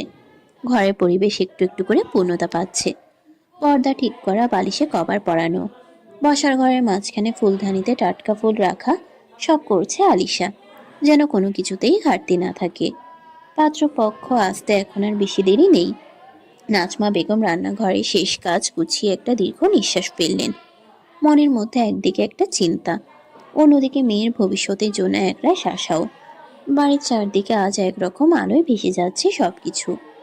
রোদের আলো জানালার ফাঁক গলে এসে পড়ে আয়নার সামনে বসে থাকা মেয়েটির মুখে। একটা গাঢ় গোলাপি শাড়িতে নিজেকে মুড়ে রেখেছে সিরা। আয়নার সামনে বসে সে নিজের চুলে খোপা বাঁধছে। মাঝে মাঝে এক চোখে নিজের প্রতিচ্ছবিকে দেখছে, নিজেকেই চিনে নিতে চাচ্ছে নতুনভাবে। তার পাশে বসে আছে আলিশা। সে বারবার চুড়িগুলো মিলিয়ে দেখছে কোনটা শাড়ির সাথে মানাবে। হালকা সবুজ চুড়ির সঙ্গে এক জোড়া রূপালি ঝুনঝুরি চুড়ি ধরে সে বলল, এইটা পরলে ভালো লাগবে আপু, কেমন ঝিকিমিকি করে। সিরা হালকা হেসে চুড়িগুলো পরল। মুখে একটা চাপা উত্তেজনা আর দ্বিধার ছায়া। সিরা সদ্য অনার্স পাশ করেছে। মেধাবী, পরিশ্রমী আর ভীষণ দায়িত্বশীল, কিন্তু তার উচ্চতা খানিকটা কম, আর সেটাই তার জীবনের সবচেয়ে বড় দোষ হয়ে দাঁড়িয়েছে বহুবার। এই বিয়েটা দ্বিতীয়বার, মানে আগেরবার একটা বিয়ে ঠিক হয়েছিল, একরকম আনুষ্ঠানিক কথাবার্তা সবই হয়ে গিয়েছিল। তখনও সে এমন করে শাড়ি পরে বসেছিল, এমন করে চুড়ি মিলিয়ে দিয়েছিল আলিশা। তবে সেদিনের মতো আজকের দিনটা শান্ত না। তখন শপিংয়ের দিন ঘটে গিয়েছিল এমন কিছু, যেটা এখনো গলায় কাটার মতো আটকে আছে তাদের পরিবারের সবার মনে। সেদিন নিউ মার্কেটের একটা দোকানে শাড়ি কিনছিল সিরা আর তার হবু শাশুড়ি। সঙ্গে ছিল পাত্র, নাম মাহির। দোকানদার একের পর এক শাড়ি তুলে দেখাচ্ছে। সিরা একটা নীল বেনারসি পছন্দ করেছিল, কিন্তু হবু শাশুড়ি চোখ কুঁচকে বলেছিলেন, এই শাড়িটা লম্বা মেয়েটার পরে তোকে তো মানাবে না। তোর মতো খাটো মেয়েদের তো জামাইয়ের পাশে দাঁড়ালেই অদ্ভুত লাগে। থমথমে নীরবতা। মুহূর্তটা জমে গিয়েছিল। একদিকে অপমান, অন্যদিকে হতবাক বিস্ময়। সিরার গলা শুকিয়ে এসেছিল। সে কিছু বলার আগেই তাকিয়েছিল মাহিরের দিকে। মনে মনে আশা করেছিল সে কিছু বলবে, একটা প্রতিবাদ করবে, হয়তো হাত ধরে বলবে, আমার কাছে তুমি ঠিক আছো। কিন্তু মাহির তখন ফোনে ব্যস্ত হয়ে পড়েছিল, যেন কিছুই শোনেনি, কিংবা শোনার দরকারই ছিল না। এই অপমানের কথা সেদিন সিরা মুখ বুঝে শুয়ে নিয়েছিল, কিন্তু নির্জন চুপ করে থাকতে পারেনি। নির্জন তখনই বলে, এই আত্মসম্মানহীন মেরুদণ্ডহীন লোকের সঙ্গে আমার বোনের বিয়ে আমি কিছুতেই হতে দেব না। আজ সেই ঘটনার পর অনেকদিন পার হয়ে গেছে। আজ সিরার আবার নতুন করে কেউ দেখতে আসছে। এবার সে চুপ করে নেই। আগে সে অভিমানী চোখের জায়গায় এসেছে দৃঢ়তা। আয়নায় নিজের চোখে চোখ রাখে সিরা। এবার সে জানে এবার তার পাশে ভাই আছে, বোন আছে, একটা পরিবার আছে যারা তাকে ভালোবাসে তার মতো করে। সিরা জানে জীবন সবসময় মসৃণ হয় না, কিন্তু আত্মসম্মান কখনো বিসর্জন দেওয়া যায় না। বিকেল গড়িয়ে সন্ধ্যা নামছে ধীরে ধীরে। চারদিকে একরকম সোনালি আলো ছড়িয়ে পড়েছে। প্রকৃতি নিজেও আজ কিছু শুভ সংবাদে আনন্দিত। বাড়ির ভেতরকার কোলাহল এখন একটু শান্ত হয়ে এসেছে। সব প্রস্তুতি শেষ। সিরার গায়ে শাড়ি, চোখে একটু কাজল, ঠোঁটে হালকা লিপস্টিক। সে আজ বেশি কথা বলছে না, চিন্তামগ্ন। সব কিছু ঠিক হবে তো? এমন সময় বাড়ির দরজায় একটি গাড়ির শব্দ ভেসে এলো। উঠোনে রাখা চেয়ার থেকে দ্রুত উঠে দাঁড়ালেন আব্দুর রহমান, নির্জনের চাচা। তারা আইছে। নাজমা বেগম হঠাৎ এক গাম্ভীর্যে ভরে উঠলেন। সোজা করে ওড়না টেনে দৃষ্টি রাখলেন দরজার দিকে। সায়নও উঠে দাঁড়ালো। নির্জন তখন দরজার কাছে গিয়ে অতিথিদের অভ্যর্থনা করলো। তিনজন এসেছেন, পাত্রের বাবা, মা আর পাত্র নিচে। ছেলেটি দেখতে চেহারায় স্মার্ট, চোখে ভদ্রতা। নাম তানভীর। সে একটি মাল্টি ন্যাশনাল কোম্পানিতে চাকরি করে, ঢাকায় থাকে। নির্জন বিনয়ের সাথে মাথা নেড়ে অতিথিদের বসতে দিল। মিষ্টি ও শরবত দেওয়া হলো। নাজমা এসে সালাম দিয়ে বসে পড়লেন। কথাবার্তা শুরু হলো। গম্ভীরতার মধ্যে মিশে থাকা হালকা হাসির রেশ। তানভীরের মা প্রথমেই বললেন, আপনাদের মেয়ের কথা অনেক শুনেছি, আজকে নিজের চোখে দেখতে এলাম। আপনি জানেনই তো, ছেলের জন্য আমরা এমন একটা মেয়ে খুঁজছি যার মধ্যে সৌজন্য, ভদ্রতা আর ঘরের গন্ধ থাকে। হাফিজা পাশ থেকে হেসে বললেন, আলহামদুলিল্লাহ, সেরা সেই রকম, অনেক শান্ত আর বুঝদার মেয়ে। আপনি একবার দেখে নিন। নাজমা একটু সংকোচ নিয়ে বললেন। আলিশা মা, একবার শিরারে ডেকে আনো তো। আলিশা ঘরে ঢুকে গিয়ে কানে কানে বলল, চলো। সিরা মাথা নিচু করে বেরিয়ে এলো। খুব একটা আড়ম্বর নয়, কিন্তু তার লাজুক হাঁটা, শান্ত মুখ আর পরিপাটি পোশাক দেখে তানবীরের মা একটু চমকেই গেলেন। মাশাআল্লাহ, মেয়েটার মুখে এরকম প্রশান্তি আছে, কথা কম বলে বুঝি? হাফিজা হেসে বললেন, শুধু বাইরে কম বলে, ঘরে গেলে পুতুলের মতো আদর করে সবাইকে। কাজকর্মে ওর জুড়ি নেই। পাত্রপক্ষের কথাবার্তা বেশ আন্তরিকভাবেই চলল। তানবীর কিছু না বললেও মাঝে মাঝে চুপি চুপি সিরার দিকে তাকিয়ে নিচু স্বরে হাসছে। মনে হচ্ছে সে নিজের মনে ইতোমধ্যে কিছুটা সিদ্ধান্ত নিয়ে ফেলেছে। এক পর্যায়ে তানবীরের বাবা বললেন, আমাদের দিক থেকে কোনো সমস্যা নেই, আমরা মেয়ে দেখে খুশি। যদি আপনাদের সম্মতি থাকে তবে একটা ভালো দিন দেখে বিয়েটা ঠিক করে ফেলি। নাজমার চোখ ভিজে উঠল অজান্তেই। আব্দুর রহমান পাশে থেকে বললেন, আলহামদুলিল্লাহ, আমাদের দিক থেকেও কোনো আপত্তি নেই। আল্লাহ চাইতো সামনের সপ্তাহে মিষ্টি করে অনুষ্ঠান করে ফেলি। ঘরে হঠাৎ একটা আনন্দের ঢেউ বইতে লাগলো। হাফিজা নাজমার কাঁধে হাত রেখে বললেন, ভাবি, তোমার মেয়েটা আজ থেকে কারো ঘরের বউ হয়ে গেল। নির্জনের চোখে ঝিলিক। সে পাশে দাঁড়িয়ে সায়নের দিকে তাকিয়ে হালকা হাসলো। আলিশা এসে সিরাতের হাত ধরে বলল, আপু, এখন আমি কার সাথে গল্প করব? আলিশা এসে সিরার হাত ধরে বলল। সিরা লাজুক হেসে মুখ নামিয়ে রাখে। হয়তো তার মনেও একটু একটু করে ভবিষ্যতের ছবি আঁকা শুরু করেছে। এক অজানা ভালোবাসা, এক নতুন যাত্রার স্বপ্নে আজ তার জীবনেই শুরু হলো এক নতুন অধ্যায়। অতিথিরা বিদায় নেওয়ার পর বাড়িতে একটা হালকা প্রশান্তি নেমে এসেছে। উঠোনের গেট দিয়ে ধীরে ধীরে ভেতরে ঢুকে প্রীতি আর প্রিয়া। প্রিয়ার চোখে মুখে খুশির ছাপ, আর প্রীতির চোখে সেই চিরচেনা দুষ্টু চাহনি। প্রীতির পা থেমে গেল হঠাৎ। তার চোখ পড়ে নির্জনের দিকে। এক মুহূর্তের জন্য চোখাচোখি হলো তাদের। নির্জন এক মুহূর্ত তাকিয়ে থেকে তাড়াতাড়ি চোখ সরিয়ে নেয়। কোনো কথা না বলে পাশ কাটিয়ে সোজা ভেতরে চলে যায়। প্রীতি স্থির দাঁড়িয়ে থাকে। সায়ন এসে দাঁড়ায় ওদের সামনে। তার মুখে চিরচেনা হাসি। সায়ন বলে, আরে প্রিয়া, তুমি তো একদম হিরোইন হইয়া গেলা। প্রিয়া দৌড়ে গিয়ে সায়নের সামনে দাঁড়ায়। সায়ন ভাইয়া। সায়ন দুই হাত বাড়িয়ে প্রিয়াকে কোলে তুলে নিল। তুমি ওই চুন্নির সাথে গিয়েছিলে, ভয় করেনি? প্রিয়া কিছুটা গম্ভীর মুখে মাথা নেড়ে বলে। পাশ থেকে দাঁড়িয়ে থাকা প্রীতি কটমট করে তাকালো প্রিয়ার দিকে। প্রিয়া সঙ্গে সঙ্গে মুখ নিচু করে ফেলে ভয়ে। আলিশা এগিয়ে আসে প্রীতির পাশে। আলিশা প্রীতির দিকে তাকিয়ে বলে, ওদের কথাই পাত্তা দিও না তো, চলো আমরা বরং লুডো খেলি। প্রীতি চলে যায় আলিশার সঙ্গে। ওদের সাথে সাথে সায়ন আর প্রিয়াও যায়। বাইরে হালকা ঠান্ডা হাওয়া বইছে, আর ভেতরে ঘরে উষ্ণতা আর আনন্দের এক ছোট্ট জগৎ তৈরি হয়েছে। ড্রয়িং রুমের মেঝেতে একটা বড় নরম কার্পেট পাতা, যেখানে চারজন মিলে গোল হয়ে বসেছে। আলিশা, প্রীতি, সায়ন আর সিরা। মাঝখানে লুডোর বোর্ড পাতা হয়েছে। রঙিন গুটি আর পাশা নিয়ে নতুন এক যুদ্ধের মঞ্চ তৈরি হয়েছে। প্রীতি একটা কুশন কোলে নিয়ে বসেছে। তার চোখে রোমান্সের ঝিলিক।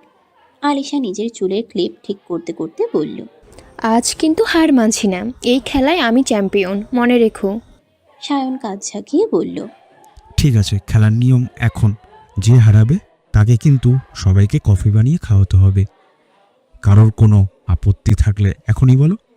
প্রীতি হেসে বলল। মানে একদম পুরোপুরি? কার কেমন খেতে ইচ্ছে করছে সেটা আলাদাভাবে শুনে নিতে হবে? হ্যাঁ, কফি তো বানাবে, তবে সে যেমন চাইবে তেমন করে, একজন চিনি কম আর একজন চিনি বেশি। আলিশা খিলখিলিয়ে হেসে উঠল। চারদিকে হাসির জলকার সেই পুরনো লুডু, সব মিলিয়ে মুহূর্তগুলো জাদুর মতো।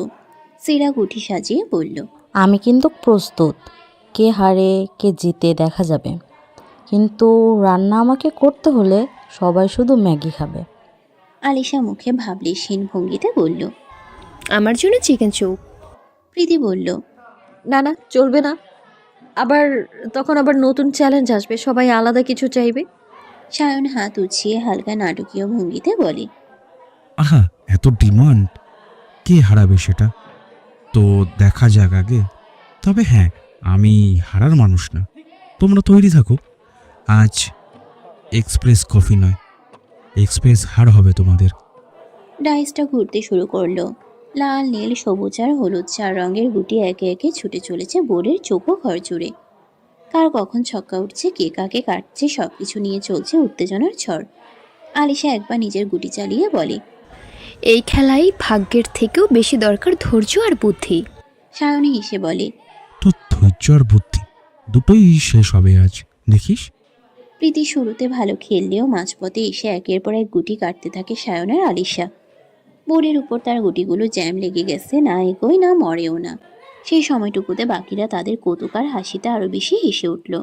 খেলা যত শেষের দিকে এগোতে থাকে, প্রীতি ক্রমশ পিছিয়ে পড়ছে।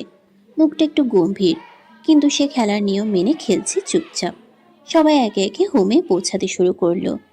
আলিশা প্রথমে জয়ী, তারপর সায়ন, তারপর সিরা। সবচেয়ে শেষে বোর্ডে একা পড়ে রইল প্রীতির একটি গুটি, তাও মাঝপথে আটকে। খেলা শেষ, বাকিদের মুখে জয়ের হাসি। সায়ন গলা খাকারি দিয়ে বলে। এবার যা, সবার জন্য কফি বানিয়ে নিয়ে আয়, দুধ চিনি মেপে নিয়ে যাবে। প্রীতি মুখ টিপে হাসে, কিন্তু অনিচ্ছা সত্ত্বেও উঠে যায়। পা টানতে টানতে কিচেনের দিকে হাঁটতে থাকে। সায়ন তখন আরেকটু দুষ্টুমি করে বলে। শোন, কফির মধ্যে আবার বিষ মিশিয়ে দিস না যেন। প্রীতি ঘাড় ঘুরিয়ে তীক্ষ্ণ দৃষ্টিতে তাকায়, ঠোঁটে কটাক্ষের হাসি। তোর কফির মাঝে তো মিশাবই, একটু বেশি যেন মনে থাকে। প্রীতির যাওয়ার দিকে সবাই হেসে ওঠে, কিন্তু কয়েক মুহূর্ত পর হঠাৎই এক চিৎকারে জমে যায় গোটা ড্রয়িং রুমের। একসাথে রান্নাঘরের দিকে তাকায়। সায়ন দ্রুত উঠে দাঁড়ায়, চোখে উদ্বেগ। এটা তো প্রীতির গলা। আলিশা তখনই বলে ওঠে। দেখো দেখি কি হয়েছে। সিরা, সায়ন, আলিশা 3 জন একসাথে ছুটে যায় রান্নাঘরের দিকে। ভিতরে ঢুকেই দেখে প্রীতি রান্নাঘরের সিঙ্কের পাশে দাঁড়িয়ে, তার ডান হাতটা ধরে কেঁপে কেঁপে নিঃশ্বাস নিচ্ছে, চোখে জল, ঠোঁট কামড়ে আছে। আলিশা ঝুঁকে পড়ে, দ্রুত প্রীতির হাত ধরে। ততক্ষণে বুঝে যায় গরম পানির ছিটা এসে পড়েছে তার হাতে। প্রীতি, ভালো করে পানি দাও। বলে দ্রুত কল ছেড়ে দেয়।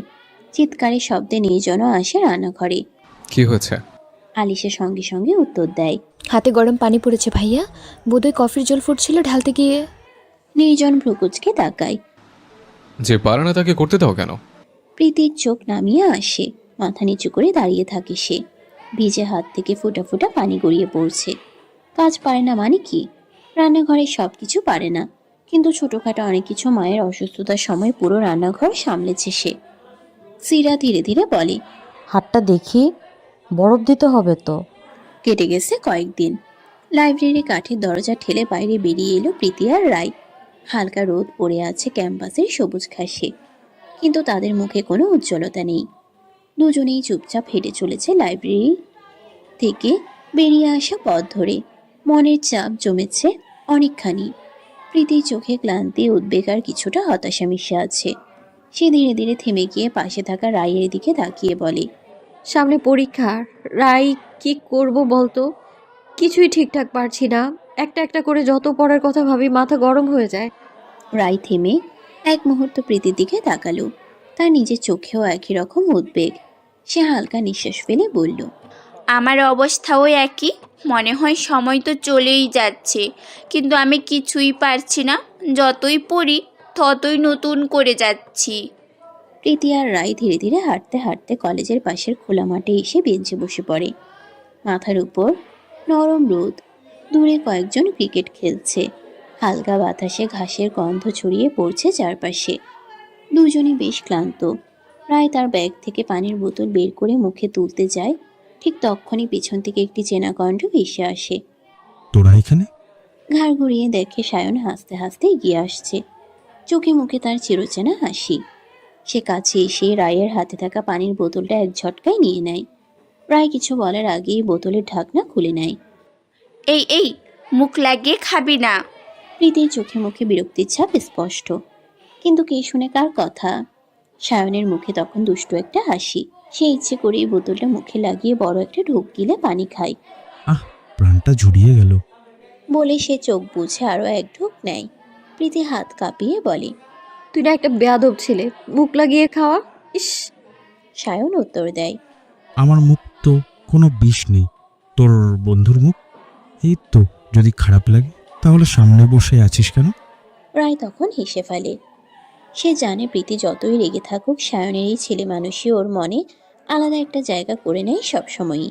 প্রীতি মুখ ঘুরিয়ে নেয়। ধর রাই, বোতলটা এখন পুরোই ওর হয়ে গেল, তোকে এখন নতুন পানি আনতে হবে। সায়ন চোখ টিপে বলে, তাহলে চল একসাথে ক্যান্টিন থেকে আনবো, খরচাটা তুই দে। আর যদি মুখ লাগিয়ে খাবো?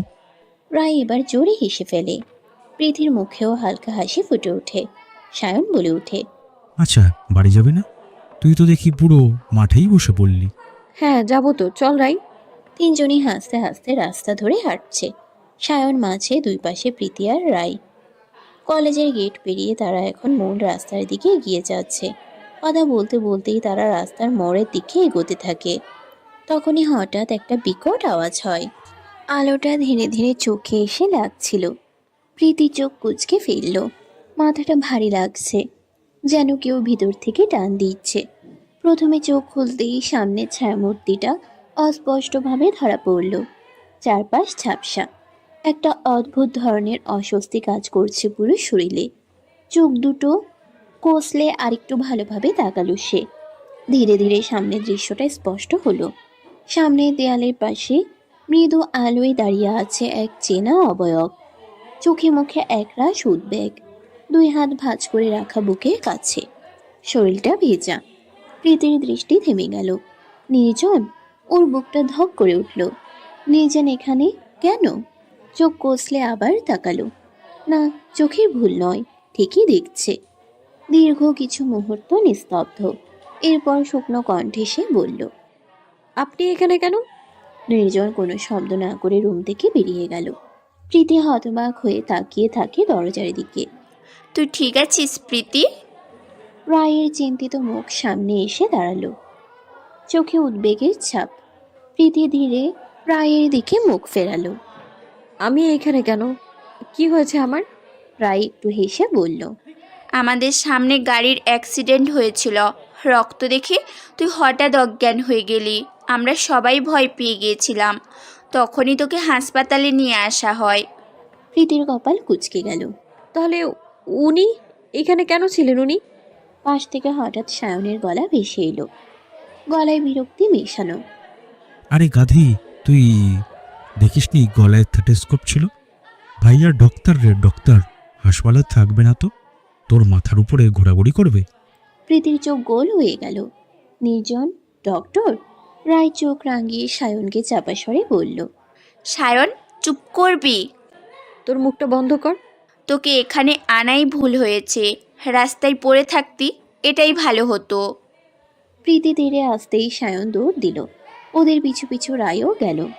নির্জনদের বাড়ি আজ উৎসবের আলোয় আলোকিত। প্রত্যেকটা কোণে সাজসজ্জার বাহার। প্রবেশ পথে লাল হলুদের কাপড় দিয়ে তৈরি করা হয়েছে গেট, যার উপরে ঝুলছে রঙিন ফুল আর ছোট ছোট বাতির মালা। বাতাসে ভাসছে চন্দন আর মেহেদির গন্ধ। চারপাশে ব্যস্ততা, কেউ অতিথিদের অভ্যর্থনা করছে, কেউ বা খাবারের ব্যবস্থা দেখছে। এর মধ্যে গেটের এক পাশে দাঁড়িয়ে আছে প্রীতি। আজ সে সাদা হলুদের মিশেলে শাড়ি পরেছে, চোখে হালকা কাজল, ঠোঁটে লিপস্টিক, চুল অর্ধেক খোলা, কিছুটা ফুল দিয়ে সাজানো। প্রীতির বারবার মোবাইলের স্ক্রিনে সময় দেখে, কিছুটা অস্থির হয়ে পড়ে। আসছে না কেন রাই? বলেছিল একটু আগে পৌঁছাবে। ঠিক তখনই পিছন থেকে একটা গলা। আরে এই যে আমি এসেছি। প্রীতি ঘুরে দেখে রাই দৌড়ে আসছে। পরনের শাড়ি, চুলগুলো কোমর ছুঁয়ে আছে। এত দেরি করলি কেন? প্রীতি ভ্রুকুচকে বলে।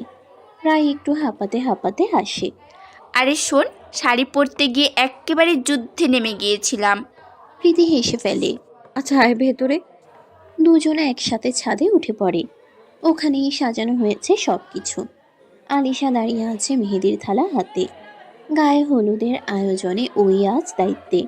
সবার মেহেদি ও হলুদ লাগানো ওর কাজ। প্রীতি, রাই, এদিকে আসো। আলিশা ডেকে তোলে। রায় আর প্রীতি দুজনেই হেসে হেসে এগিয়ে আসে ছাদের এক কোণে সাজানো জায়গাটার দিকে। বসে থাক, নড়াচড়া করিস না। আলিশা মন দিয়ে কাজ শুরু করে। প্রায় পাশেই বসে মোবাইলে কিছু ছবি তুলতে ব্যস্ত। বাতাসে গোলাপের সুবাস আর হাসির শব্দ মিলেমিশে এক অদ্ভুত আনন্দে ভরে দিয়েছে চারিদিক। এমন সময় সায়ন এসে হাজির হয়। কি করছিস? বলে হঠাৎ করেই সায়ন প্রীতিকে এক পাশ থেকে হালকা ধাক্কা দেয়। হঠাৎ আসা ধাক্কায় প্রীতির ডান হাতটা কাঁপে, আর সদ্য লাগানো মেহেদিটা একেবারে লেপ্টে যায়। উফ সায়ন! প্রীতি হতভম্ব হয়ে তাকিয়ে থাকে নিজের হাতের দিকে। তারপর ধীরে ধীরে চোখ তুলে তাকাই সায়নের দিকে। মুখে একরাশ রাগ, চোখ দুটো জ্বলছে রাগে। আজকে তুই শেষ। দাঁত চেপে বলে প্রীতি, আর পর মুহূর্তেই উঠে পড়ে দাঁড়িয়ে সায়নের দিকে তেড়ে যায়। সায়নের মুখে কুটির হাসি। এক লাফে সায়ন ছাদের অন্য প্রান্তের দিকে দৌড় দেয়। প্রীতি পেছনে পেছনে ছুটছে, মুখে বিরক্তি মেশানো হাসি। সায়ন, এই দাঁড়া। এই মেহেদি দিয়ে তোর মুখে আমি নিজেই ডিজাইন করে দেব। সায়ন তাকে ছেড়ে ছাদের এক প্রান্ত ঘুরে আরেক দিকে চলে যায়, আর প্রীতি ছুটে আসে মাঝ বরাবর দিয়ে, কারো দিকে না তাকিয়ে। মেহেদির হাত দুটো সামনের দিকে তুলে রেখেছে, যেন আর নষ্ট না হয়। তার চোখ সায়নের দিকে। ঠিক তখনই প্রীতির শরীরটা কারোর সঙ্গে ধাক্কা খায়। ভারসাম্য হারিয়ে সামান্য কেঁপে ওঠে। নিজের পায়ের উপর ভর নিয়ে সে সামলে নেয় নিজেকে, কিন্তু মেহেদির ভেজা হাত গিয়ে লাগে সোজা কোনো এক পাঞ্জাবির বুকে। ধীরে ধীরে সে মুখ তুলে তাকায়। সামনে দাঁড়িয়ে আছে নির্জন, গম্ভীর স্থির মুখ। মুখে কোনো হাসি নেই, শুধু কপালে রীতিমতো ভাঁজ। তার গাঢ় সবুজ পাঞ্জাবির এক পাশে মেহেদির দাগ স্পষ্ট, যেন একটা বড় পাতার ছাপ লেগে গেছে। তার গম্ভীর মুখটা আরো কঠোর হয়ে উঠেছে, কপালে ভাঁজ পড়ে গেছে বিরক্তিতে। নির্জন পাঞ্জাবির দিকে তাকিয়ে বিরক্ত গলায় বলল, দেখে চলতে পারো না? কি করেছো এটা? পুরো মেহেদি মাখিয়ে দিয়েছে আমার পাঞ্জাবিতে। প্রীতি থমকে দাঁড়িয়ে গেল। কয়েক সেকেন্ড সে তাকিয়ে রইল নির্জনের রাগী চোখের দিকে। এই লোকটা সবসময় এমন করে, যেন তার একমাত্র কাজ প্রীতিকে অপ্রদস্ত করা বা ভুল ধরিয়ে দেওয়া। সে ভ্রুকুচকে ঠোঁট কামড়ে বলে, আপনি তো আমার সামনে এলেন, এখন আবার দোষ দিচ্ছেন আমাকে? আমি তো বুঝলামই না, বিয়ে বাড়িতে কেউ চোখ বন্ধ করে হেঁটে চলে? প্রীতি দু হাত কোমরে রেখে বলল, আর আপনি কি বোঝেন? কারো দিকে না তাকিয়ে একেবারে দেয়ালের মতো দাঁড়িয়ে থাকেন। আপনি না থাকলে আমি কি একা নিজের সঙ্গে ধাক্কা খেতাম নাকি? আশ্চর্য! তোমার সমস্যা কি বলো তো? সবসময় সবকিছু দোষ অন্যের ঘাড়ে চাপানো। পৃথির চোখ জলজল করে উঠল। আমার কোনো সমস্যা নেই, সমস্যাটা আপনার। আমি তো আবার আপনার আশেপাশেই আছি না। আপনি নিজেই বারবার আমার সামনে এসে হাজির হন। তোমার মতো ঝগড়ুটে মেয়ে জীবনও দেখিনি, কথায় কথায় তেড়ে আসে। আমার তো সন্দেহ হয় তোমার রক্তে লালের চেয়ে আগুন বেশি। পৃথি আর চুপ থাকতে পারল না। আর আপনি সুযোগ পেলেই অন্যকে কষ্ট দিয়ে শান্তি পান। কে জানে, হয়তো নিজেকে জ্ঞানী ভাবতে ভালো লাগে। আমি অন্তত অযথা এদিক ওদিক ছোটাছুটি করি না। প্রীতির এবার বেশ রাগ হলো, দাঁত চেপে বলল, আর আমি অন্তত মানুষের মতো কথা বলি, কাঠের পুতুলের মতো মুখ করে না দাঁড়িয়ে থাকি। বলেই এখান থেকে চলে গেল প্রীতি। হাত ধুয়ে উপরে আসে, চোখে মুখে এখন অন্যরকম এক খুনসুটির রাগ। মেয়েদের ভেজা দাগ এখনো তার হাতে। ঠিক সেই কারণেই এবার সে আর ছাড়বে না সায়নকে। প্রীতি ধীরে ধীরে দুই হাত উঁচু করে এগিয়ে আসে। সামনে একটা প্লাস্টিকের চেয়ার টেনে বসে আছে সায়ন। কানে হেডফোন, হাতে ফোন, গেম খেলছে। মনোযোগ একেবারেই স্ক্রিনে। হয়তো সে ভুলেই গেছে কিছুক্ষণ আগেই কার মেহেদি নষ্ট করেছে। প্রীতি ধীরে ধীরে তার সামনে গিয়ে দাঁড়ায়। সায়ন এখনো টের পায় না। প্রীতি সপাটে তার হাত থেকে ফোনটা কেড়ে নেয়। এই প্রীতি, আমার ফোন। সায়ন চেয়ারে উঠে দাঁড়ায়। প্রীতি তখন ছাদের রেলিংয়ের পাশে গিয়ে দাঁড়িয়েছে। ফোনটা সে রেলিংয়ের বাইরে ঝুলিয়ে ধরে রেখেছে। নিচে তাকালে দেখা যায় অনেক নিচে বাড়ির বাগান, আর সেখান থেকে ফোন পড়ে গেলে ভাগ্য সহায় না হলে তার রক্ষা নেই। প্লিজ প্লিজ প্রীতি, অনেক কষ্ট করে আইফোনটা পাইছি রে, এমন করিস না। সায়নের মুখে এখন আর হাসি নেই, একেবারে ভয়। প্রীতির চোখে খেলে যায় বিজয়ের ঝিলিক, মুখে ঠোঁটের কোণে এক টুকরো ভরা হাসি। আর করবি? ঠান্ডা গলায় প্রশ্ন করে সে। না রে বোন, আর কখনো করব না। তোর মেহেন্দি নষ্ট করব না, দৌড়াবো না, কিচ্ছু করব না। সায়ন এক নিঃশ্বাস ফেলে বলে ফেলে। প্রীতি কিছুক্ষণ চুপ করে থাকে, হাতটা একটু নামায়, যেন সত্যিই ফেলবে। সায়ন চোখ বন্ধ করে ফেলে, প্রায় কাদো কাদো অবস্থা। ধর, আবার করলে ফেলে দেব। বলে প্রীতি ফোনটা তার হাতে ফিরিয়ে দেয়। সায়ন ফোনটা বুকের কাছে চেপে ধরে, যেন সদ্য কোনো যুদ্ধ থেকে ফিরে এসেছে। তুই এত ডেঞ্জারাস রে, একদম ডেঞ্জার। প্রীতি হেসে বলে, তুইও কম না, তবে মনে রাখিস প্রীতিকে রাগানো মানে বিপদ ডেকে আনা। তারপরেই দুজনে হেসে ওঠে। ছাদের বাতাস আবার হাসিতে ভরে ওঠে। আকাশে চাঁদ উকি দেয়, আর এই বন্ধুত্বে ভরা রাত আরো একটু রঙিন হয়ে ওঠে। সিরার বিয়ে হয়েছে 1 সপ্তাহ কেটে গেছে।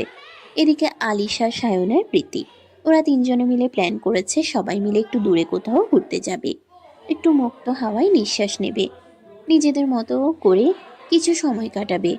প্রীতি বলেছিল, চল না কোনো পাহাড়ি জায়গায় যাই, একদম শান্ত পরিবেশ, মনটা হালকা হয়ে যাবে। সায়ন সঙ্গে সঙ্গেই সায় দিয়েছিল। আমি তো এক পায়ে রাজি, কেবল বাবাকে রাজি করাতে পারলেই হয়। সমস্যাটা কি এখানেই বাদে? সায়নের বাবা বরাবরই একটু কড়া স্বভাবের মানুষ। তিনি কখনোই মেয়েদের একা কোথাও যেতে দিতে চান না। ওরা এখনো ছোট। সায়ন যতই বোঝায়, আমরা তো ছোট্ট নেই বাবা, আমরা নিজেদের খেয়াল রাখতে পারবো। উনি কেবল গম্ভীর মুখে বলেন। তখনই সায়নের মাথায় এলো নির্জনকে নিয়ে যাবে সাথে। যদি নির্জন তাদের সঙ্গে যাওয়ার জন্য রাজি হয় তাহলে বাবা আর আপত্তি করবে না। তবে সমস্যা হলো নির্জন রাজি হচ্ছে না। 2 দিন ধরে সায়ন একরকম ছায়ার মতো নির্জনের পেছন পেছন ঘুরছে। কখনো সকালে চা হাতে নিয়ে দাঁড়িয়ে পড়ে তার সামনে, কখনো দুপুরে নির্জন থেকে ফিরলে জিজ্ঞেস করে, আজ একটু সময় হবে, একটা কথা বলতে চাই। কিন্তু নির্জন প্রতিবারই কোনো না কোনো অজুহাতে পাশ কাটিয়ে যাচ্ছে। তুই জানিস আমি ওইসব প্ল্যান ট্রিপে থাকি না। এই ছিল নির্জনের উত্তর। সায়ন তবুও হাল ছাড়েনি। সে জানে নির্জন যতই মুখে না করুক, ভেতরে ভেতরে ওদের খেয়াল রাখে। সায়ন বলল, শুধু কয়েকটা দিন ভাই, আমাদের জন্য না হয় একটু ছাড় দিলা? তুমি না থাকলে বাবা অনুমতি দেবে না। নির্জন চোখ তুলে তাকালো। ঠিক আছে, যাচ্ছি, তবে বেশি দিন না, 2 দিন থাকবো, এর বেশি না। অবশেষে অনেক খ্যানখ্যানে আর আবদার শেষে নির্জন রাজি হয়। নির্জনের কথা শুনে সবাই খুশি হয়ে গেল। সায়ন চিৎকার করে বলল, ইয়েস, ট্রিপ অন। সকাল সকাল সবাই প্রস্তুত। বড় একটা কালো গাড়ি গেটের সামনে দাঁড়িয়ে। আলিশা লাল কুর্তি আর সাদা প্লাজো পরে, চুল গোজা, ফোনে ট্র্যাক লিস্ট তৈরি করছে। সায়ন নিজের ব্যাগটা গায়ে ঝুলিয়ে দাঁড়িয়ে আছে। নির্জন কিছুটা বিরক্ত মুখে সবার পাশে, কালো টি শার্ট আর জিন্স পরে, চোখে হালকা ক্লান্তির ছাপ। জোর করে নিয়ে যাওয়া হচ্ছে। তাদের চোখ এখন একদিকেই প্রীতি, সে এখনো আসেনি। সায়ন ফোনে বারবার কল করছে। তুই এখন রেডি না, আমাদের বের হবার সময় হয়ে গেছে রে। ও পাশ থেকে প্রীতির কণ্ঠ। আর মাত্র 5 মিনিট। সায়ন বিরক্ত হয়ে বলে, ঘড়ি থামায় রাখিস নাকি আমরা? নির্জন বিরক্ত হয়ে গাড়ির গায়ে হেলান দিয়ে দাঁড়িয়ে আছে। সেই মুহূর্তে সামনে প্রীতি হাজির হয়, হাতে একখানা স্লিং ব্যাগ, পরনে মেরুন রঙের গাউন, চোখে মুখে হাসি। প্রীতি গাড়ির দরজা খুলে বসে পড়ে। গাড়ির ইঞ্জিন স্টার্ট হয়। 3 ঘন্টা জার্নির পর রিসোর্টে পৌঁছে সবার চোখে মুখে একরাশ উচ্ছ্বাস। চারপাশে পাহাড় ঘেরা শান্ত পরিবেশ, পাখির ডাক আর হালকা কুয়াশার ধোঁয়া স্বপ্নের মতো করে তুলেছিল মুহূর্তটাকে। প্রীতি, আলিশা আর সায়ন্ত নেমেই শুরু করে দিল দৌড়ঝাঁপ। নির্জন দাঁড়িয়ে দেখছে ওদের। দিনভর ছিল ঘোরাঘুরি, হাসি, ছবি তোলা আর খাওয়া দাওয়া। কখনো পাহাড়ের পাথরে উঠে সেলফি, কখনো ঝর্ণার জলে পা ভিজিয়ে টুপটাপ শব্দের সাথে মিশে যাওয়া। বিকেলের দিকে ওরা একটা উঁচু টিলার ধারে গেল হেঁটে হেঁটে, যেখানে দাঁড়ালে নিচের পুরো উপত্যকা দেখা যায়। বাতাস বেশ জোরে বইছিল। প্রীতি হেসে হেসে এক পা দুই পা করে চলছিল পাথরের উপর দিয়ে। ওর শাড়ির আঁচল বাতাসে উঠছিল, চুলগুলো মুখের উপর এসে পড়ছিল বারবার। হঠাৎ একটা পাথরে পা পিছলে গেল প্রীতির। চোখের পলকে এসে ভারসাম্য হারিয়ে ফেলল। কিন্তু ঠিক সেই সময় এক জোড়া হাত তার কবজি চেপে ধরল। নির্জন।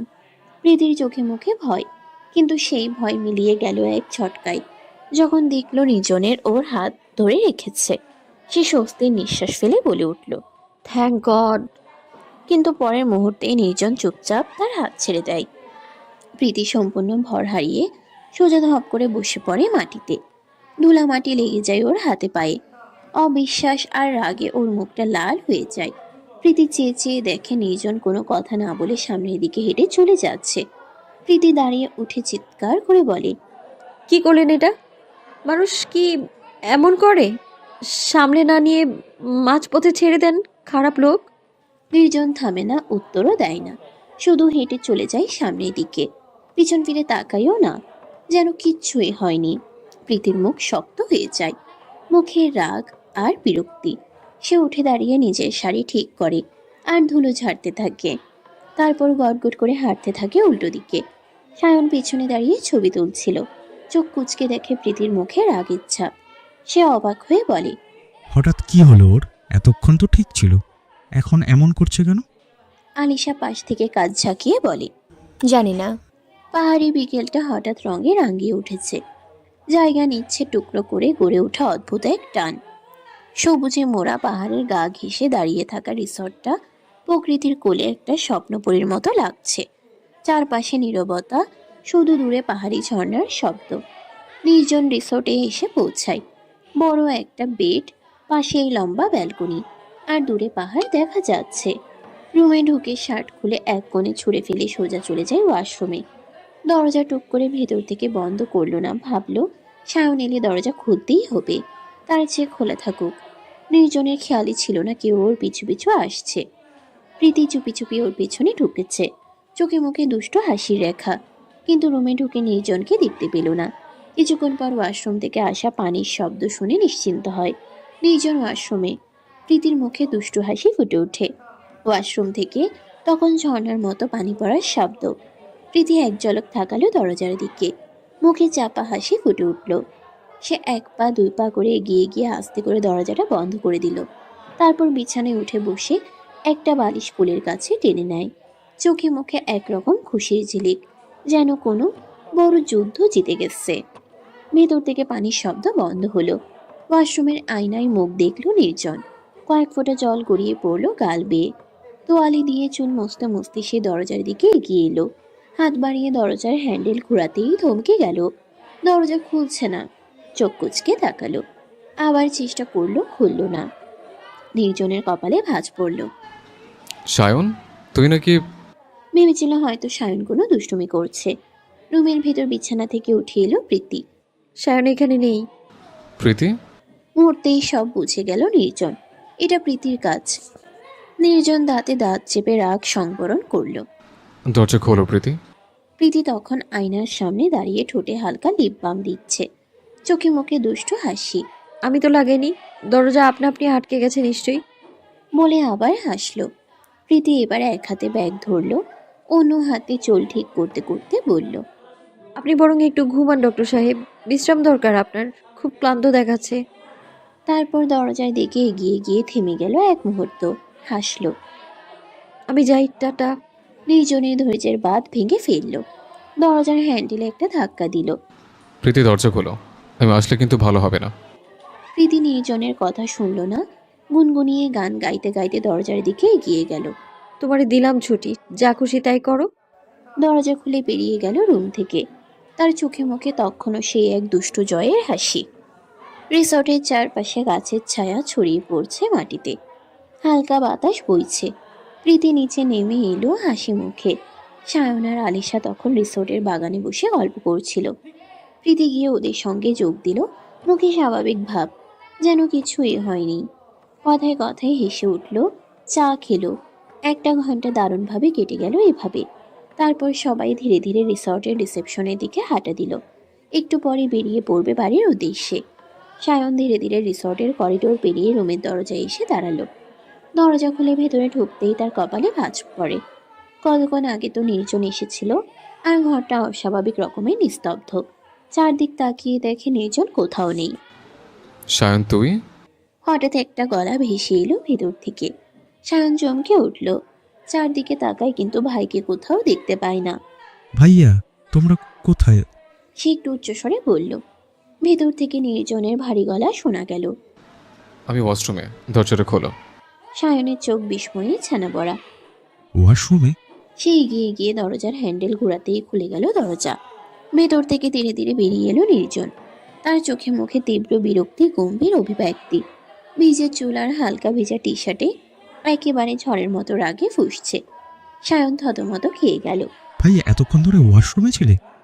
নির্জন একটাও কথা না বলে সোজা হাঁটা দিল ব্যালকনির দিকে। দরজা খুলে দাঁড়িয়ে পড়ল বাইরে। হাত দুটো রেলিংয়ে রেখে গভীর শ্বাস নিচ্ছে। নিজের রাগকে ঠান্ডা করার চেষ্টা করছে। সায়ন পেছনে দাঁড়িয়ে থেকে দেখছিল। তার চোখে এখনো বিস্ময়। নির্জন এতক্ষণ ধরে ওয়াশরুমে ছিল, তবে সে আর বেশি কিছু ভাবল না। ব্যাগ গোছানো শুরু করলো। সবার ব্যাগ গোছানো শেষ।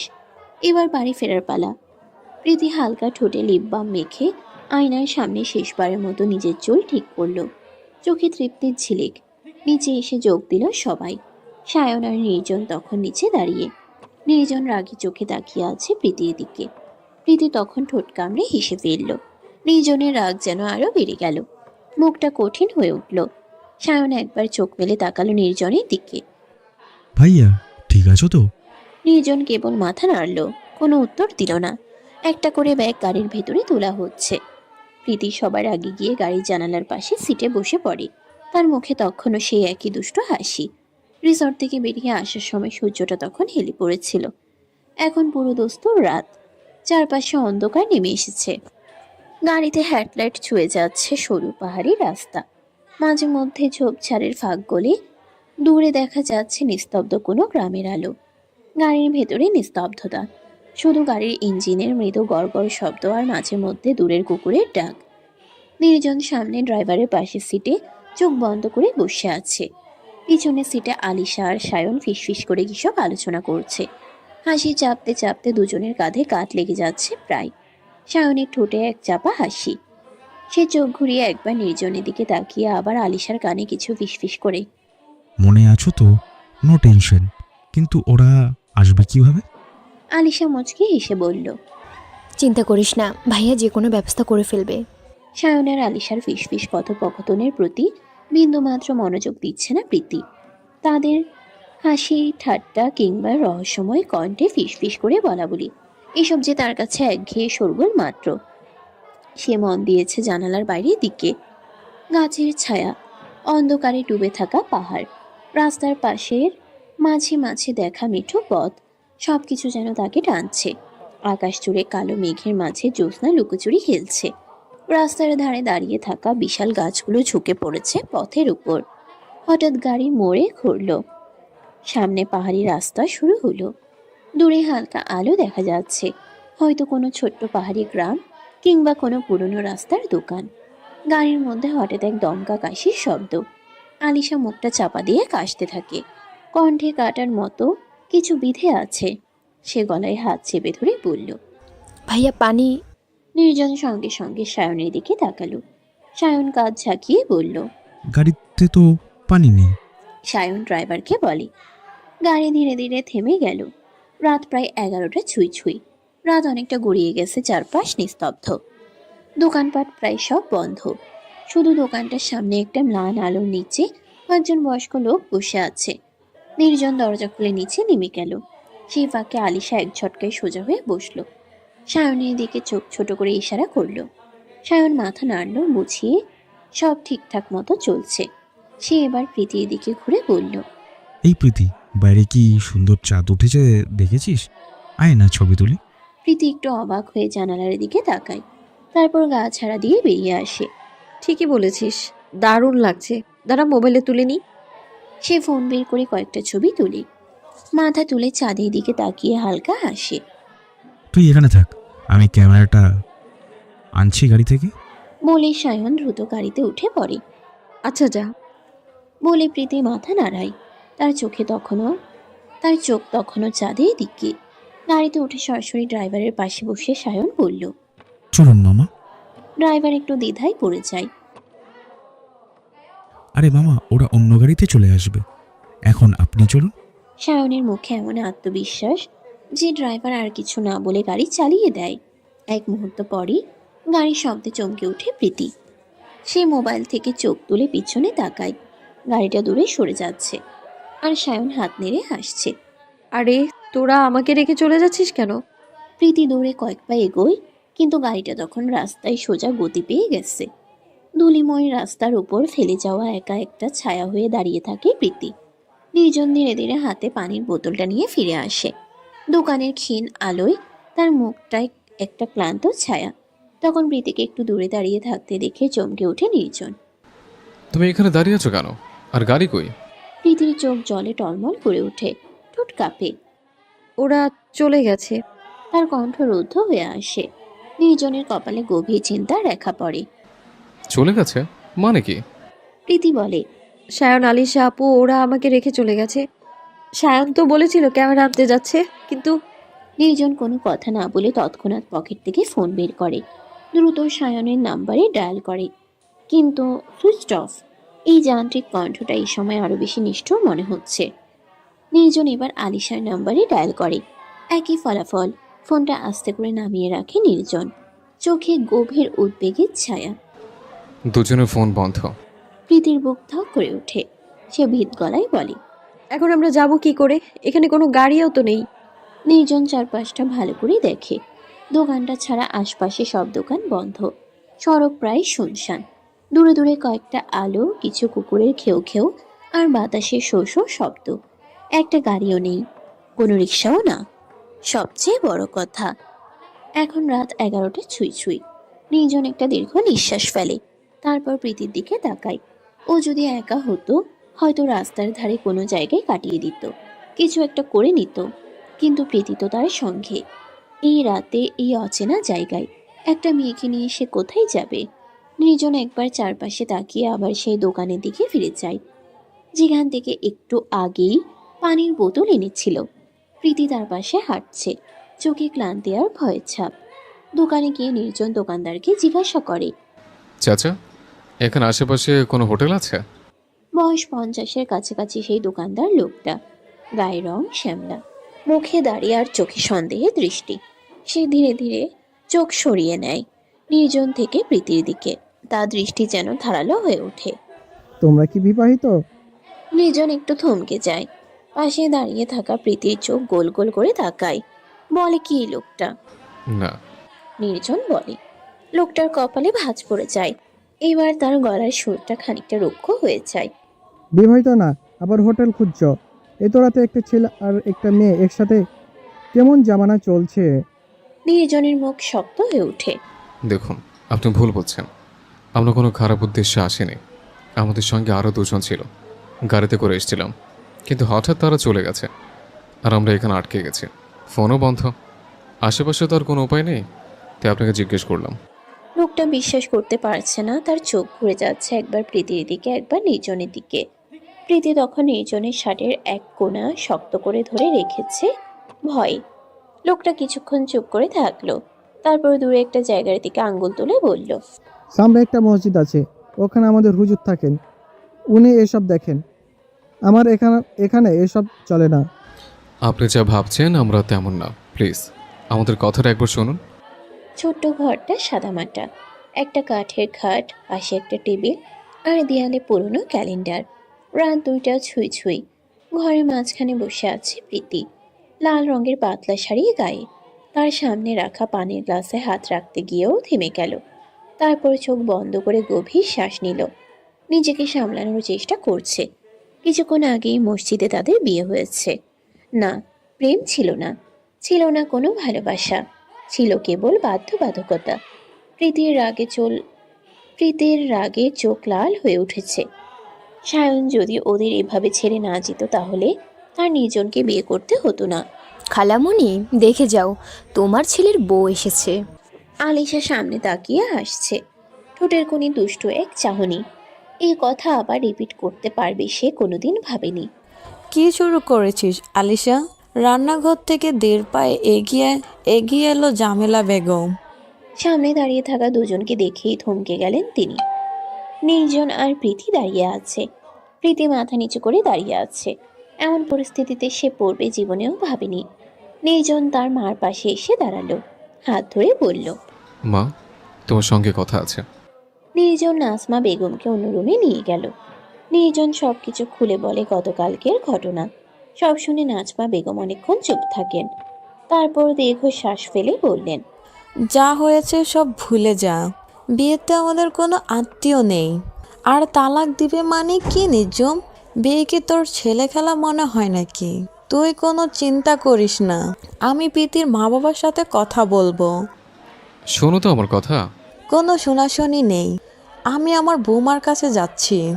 নাজমা বেগম রুম থেকে বেরিয়ে গেলেন। আলিশা প্রীতির দিকে এগিয়ে গেল। প্রীতি এখনো রাগে ফুঁসছে, মুখ শক্ত করে রেখেছে। তোমার ইচ্ছে করেই করেছো এমন, তাই না? আলিশা একটু থমকে গেল, তারপর ধীরে ধীরে মাথা নিচু করে বলল, সরি প্রীতি, বিশ্বাস করো আমরা মজা করছিলাম, এত সিরিয়াস হবে বুঝিনি। ড্রয়িং রুমে পিনপদ নীরবতা। দেয়ালের ঘড়ির কাঁটা একঘেয়ে শব্দ করে চলেছে। মাঝখানে একটা ট্রে, তাতে ধোঁয়া ওঠা চা, কিন্তু কেউ স্পর্শ করেনি। প্রীতির বাবা আব্দুল রহমান মাথা নিচু করে বসে আছেন। পাশে প্রীতির মা সাইরা বেগম, মুখে অস্থিরতা। ওদের সব কথা খুলে বলেন নাজমা। নাজমা বেগম একটু সময় নিয়ে বললেন, আপনি চিন্তা করবেন না, প্রীতি আমার মেয়ের মতো দেখি। আমার ছেলে নির্জুমকে তো আপনারা চিনেন। আব্দুল রহমান ধীরে মাথা তুলে তাকান। আলহামদুলিল্লাহ। নির্জনের রুমটা বেশ পরিপাটি। ধূসর রঙের দেওয়াল, মাঝখানে বড় এক বিছানা, জানালার পাশে টেবিল, সেখানে কিছু বই রাখার ল্যাপটপ। প্রীতি বিছানায় এক কোণায় বসে আছে, তার চোখে একরাশ অস্বস্তি। একটু আগেই আলিশা রেখে গেছে। সায়নকে এখনো দেখেনি, হয়তো বাইরে গেছে। হঠাৎ দরজার শব্দে প্রীতি মুখ ঘুরিয়ে তাকায়। দরজায় দাঁড়িয়ে আছে সাইমা বেগম। আম্মু। প্রীতি ধীরে বলে। সাইরা বেগম ঘরে ঢুকে কিছুটা আনমনে চারপাশে চোখ বোলান, তারপর মেয়ের দিকে তাকিয়ে বললেন, সুন্দর করে থাকবি প্রীতি, কারোর সঙ্গে তর্ক করবি না, কাউকে বিরক্ত করবি না। প্রীতির মুখটা হঠাৎ মলিন হয়ে যায়, তার চোখে একরাশ হতাশা জমে ওঠে। মায়ের মুখ থেকে সে অন্য কিছু শুনতে চেয়েছিল, কিন্তু তা না হয়ে বরং তাকে বুঝিয়ে দেওয়া হচ্ছে এখন সে এখানে দায়িত্ব তার, অন্য কাউকে বিরক্ত না করা। প্রীতি নিচু গলায় বলে উঠল, আমাকে এখান থেকে নিয়ে যাও আম্মু, আমি এখানে থাকতে চাই না। সাইরা বেগম একটু থামলেন, তারপর শান্ত কণ্ঠে বললেন, প্রীতি, যেভাবেই হোক বিয়ে তো হয়েছে, এই বাড়ি এখন তোর সংসার, এই ঘর তোর ঘর, এখন থেকে এখানেই থাকবি। সাইরা বেগম মেয়ের মাথায় কিছুক্ষণ হাত বুলিয়ে চলে গেলেন। একটু পর দরজার হালকা শব্দ হয়। প্রীতি জানালার দিকে তাকিয়েছিল, মুখে কোনো অভিব্যক্তি নেই, চোখে একরাশ চিন্তা। দরজায় হালকা ঠক ঠক শব্দ হতেই সে ধীরে পেছন ফিরে তাকায়। নির্জন ঘরে ঢুকে চোখে মুখে ক্লান্তির ছাপ স্পষ্ট, চুল কিছুটা এলোমেলো। জরুরি অপারেশনের জন্যই হঠাৎ তাকে হাসপাতালে যেতে হয়েছিল। ডাক্তার হিসেবে দায়িত্ব বড়, কিন্তু শরীরও তো মেশিন নয়। ঘরের পরিবেশ কিছুটা থমথমে, কিছুটা নীরব। নির্জন চুপচাপ ব্যাগ নামিয়ে রাখে, একবার প্রীতির দিকে তাকায়। মেয়েটা এক কোণে বসে আছে, কিছু না বলে ওয়াশরুমে ঢুকে পড়ে। গরম পানির ধারা গায়ে পড়তেই মনে হলো দিনের সমস্ত ক্লান্তি যেন ধুয়ে যাচ্ছে। অনেকটা সময় পরে গোসল সেরে ধীরে ধীরে বেরিয়ে আসে। গায়ে সাদা টি শার্ট, তার চড়া বুক স্পষ্ট আর ট্রাউজার। প্রীতি নির্জনের দিকে তাকিয়ে বলে ওঠে, আপনি সোফায় গিয়ে ঘুমান। নির্জন থমকে দাঁড়ালো, কয়েক সেকেন্ড চুপ থেকে এক দৃষ্টিতে তাকিয়ে রইল প্রীতির চোখে চোখ রেখে, তারপর চোখ সরু করে বলল, কি বললে? প্রীতি একটা দীর্ঘশ্বাস ফেলে নিজের জায়গায় দাঁড়িয়ে থাকলো। আমি বলছি আপনি ওই সোফায় গিয়ে ঘুমান। নির্জনের চোখ কুঁচকে উঠল, ঠোঁটের কোণে অদ্ভুত একটা হাসি খেলে গেল। তুমি আমার রুমে এসে আমার বিছানার পাশে বসে আছো, আর আমাকে বলছে সোফায় ঘুমাতে? গতকাল রাতের ঘটনা মনে পড়ে যায় নির্জনের। সে চেয়ারে ঘুমহীন রাত কাটিয়েছে, আর তখন প্রীতি ছিল বিছানায়। কাল রাতেও প্রীতি এই কথা বলেছিল। প্রীতি কিছু বলতে চাচ্ছিল, কিন্তু নির্জন তাকে থামিয়ে দেয়। বিছানার মাঝখানে একটা কোলবালিশ এনে রাখে। এবার ঠিক আছে। বলে সে শান্ত গলায়। তারপর এক পাশে গিয়ে চুপচাপ শুয়ে পড়ে নির্জন। প্রীতি ধীরে ধীরে বিছানার পাশে গিয়ে বসে। হঠাৎ করেই যেন বদলে গেছে সবকিছু। এখন থেকে এই মানুষটার সঙ্গে থাকতে হবে, একে প্রতিদিন দেখতে হবে, মানিয়ে চলতে হবে। সকালবেলা জানালার পর্দা ফাঁক করে রোদ এসে বিছানায় পড়ছে। প্রীতি ধীরে ধীরে চোখ মেলে। এক মুহূর্তের জন্য বুঝতে পারে না সে কোথায়। তারপরেই মনে পড়ে যায়। ঘুম থেকে উঠে পাশ ফিরে তাকায় প্রীতি, নির্জন নেই। প্রীতি ঘুম চোখে জানালার দিকে তাকায়। সূর্যের কাঁচা আলো ঘরের পর্দায় নেমে এসেছে। হয়তো হসপিটালে গেছে। নিজের মনে বিড়বিড় করে সে। একটা অদ্ভুত চিন্তা তার বুকের ভিতর ভিড় করতে থাকে, কিন্তু সে নিজেকে সামলায়। ধীরে ধীরে বিছানা থেকে উঠে নিজের চুলে হাত বুলিয়ে আয়নার সামনে দাঁড়ায়। মুখ ধুয়ে একেবারে সিঁড়ি বেয়ে নিচে নামে। ড্রয়িং রুম পেরিয়ে যখন ডাইনিং স্পেসে পৌঁছায়, তখনই চোখ পড়ে সায়ন টেবিলে। একেবারে আয়েশ করে বসে টোস্টে মাখন মাখাচ্ছে, কফিতে চুমুক দিচ্ছে। প্রীতি চুপচাপ একটু সামনে এগিয়ে যায়, কফির মগটা টেবিলে রাখে।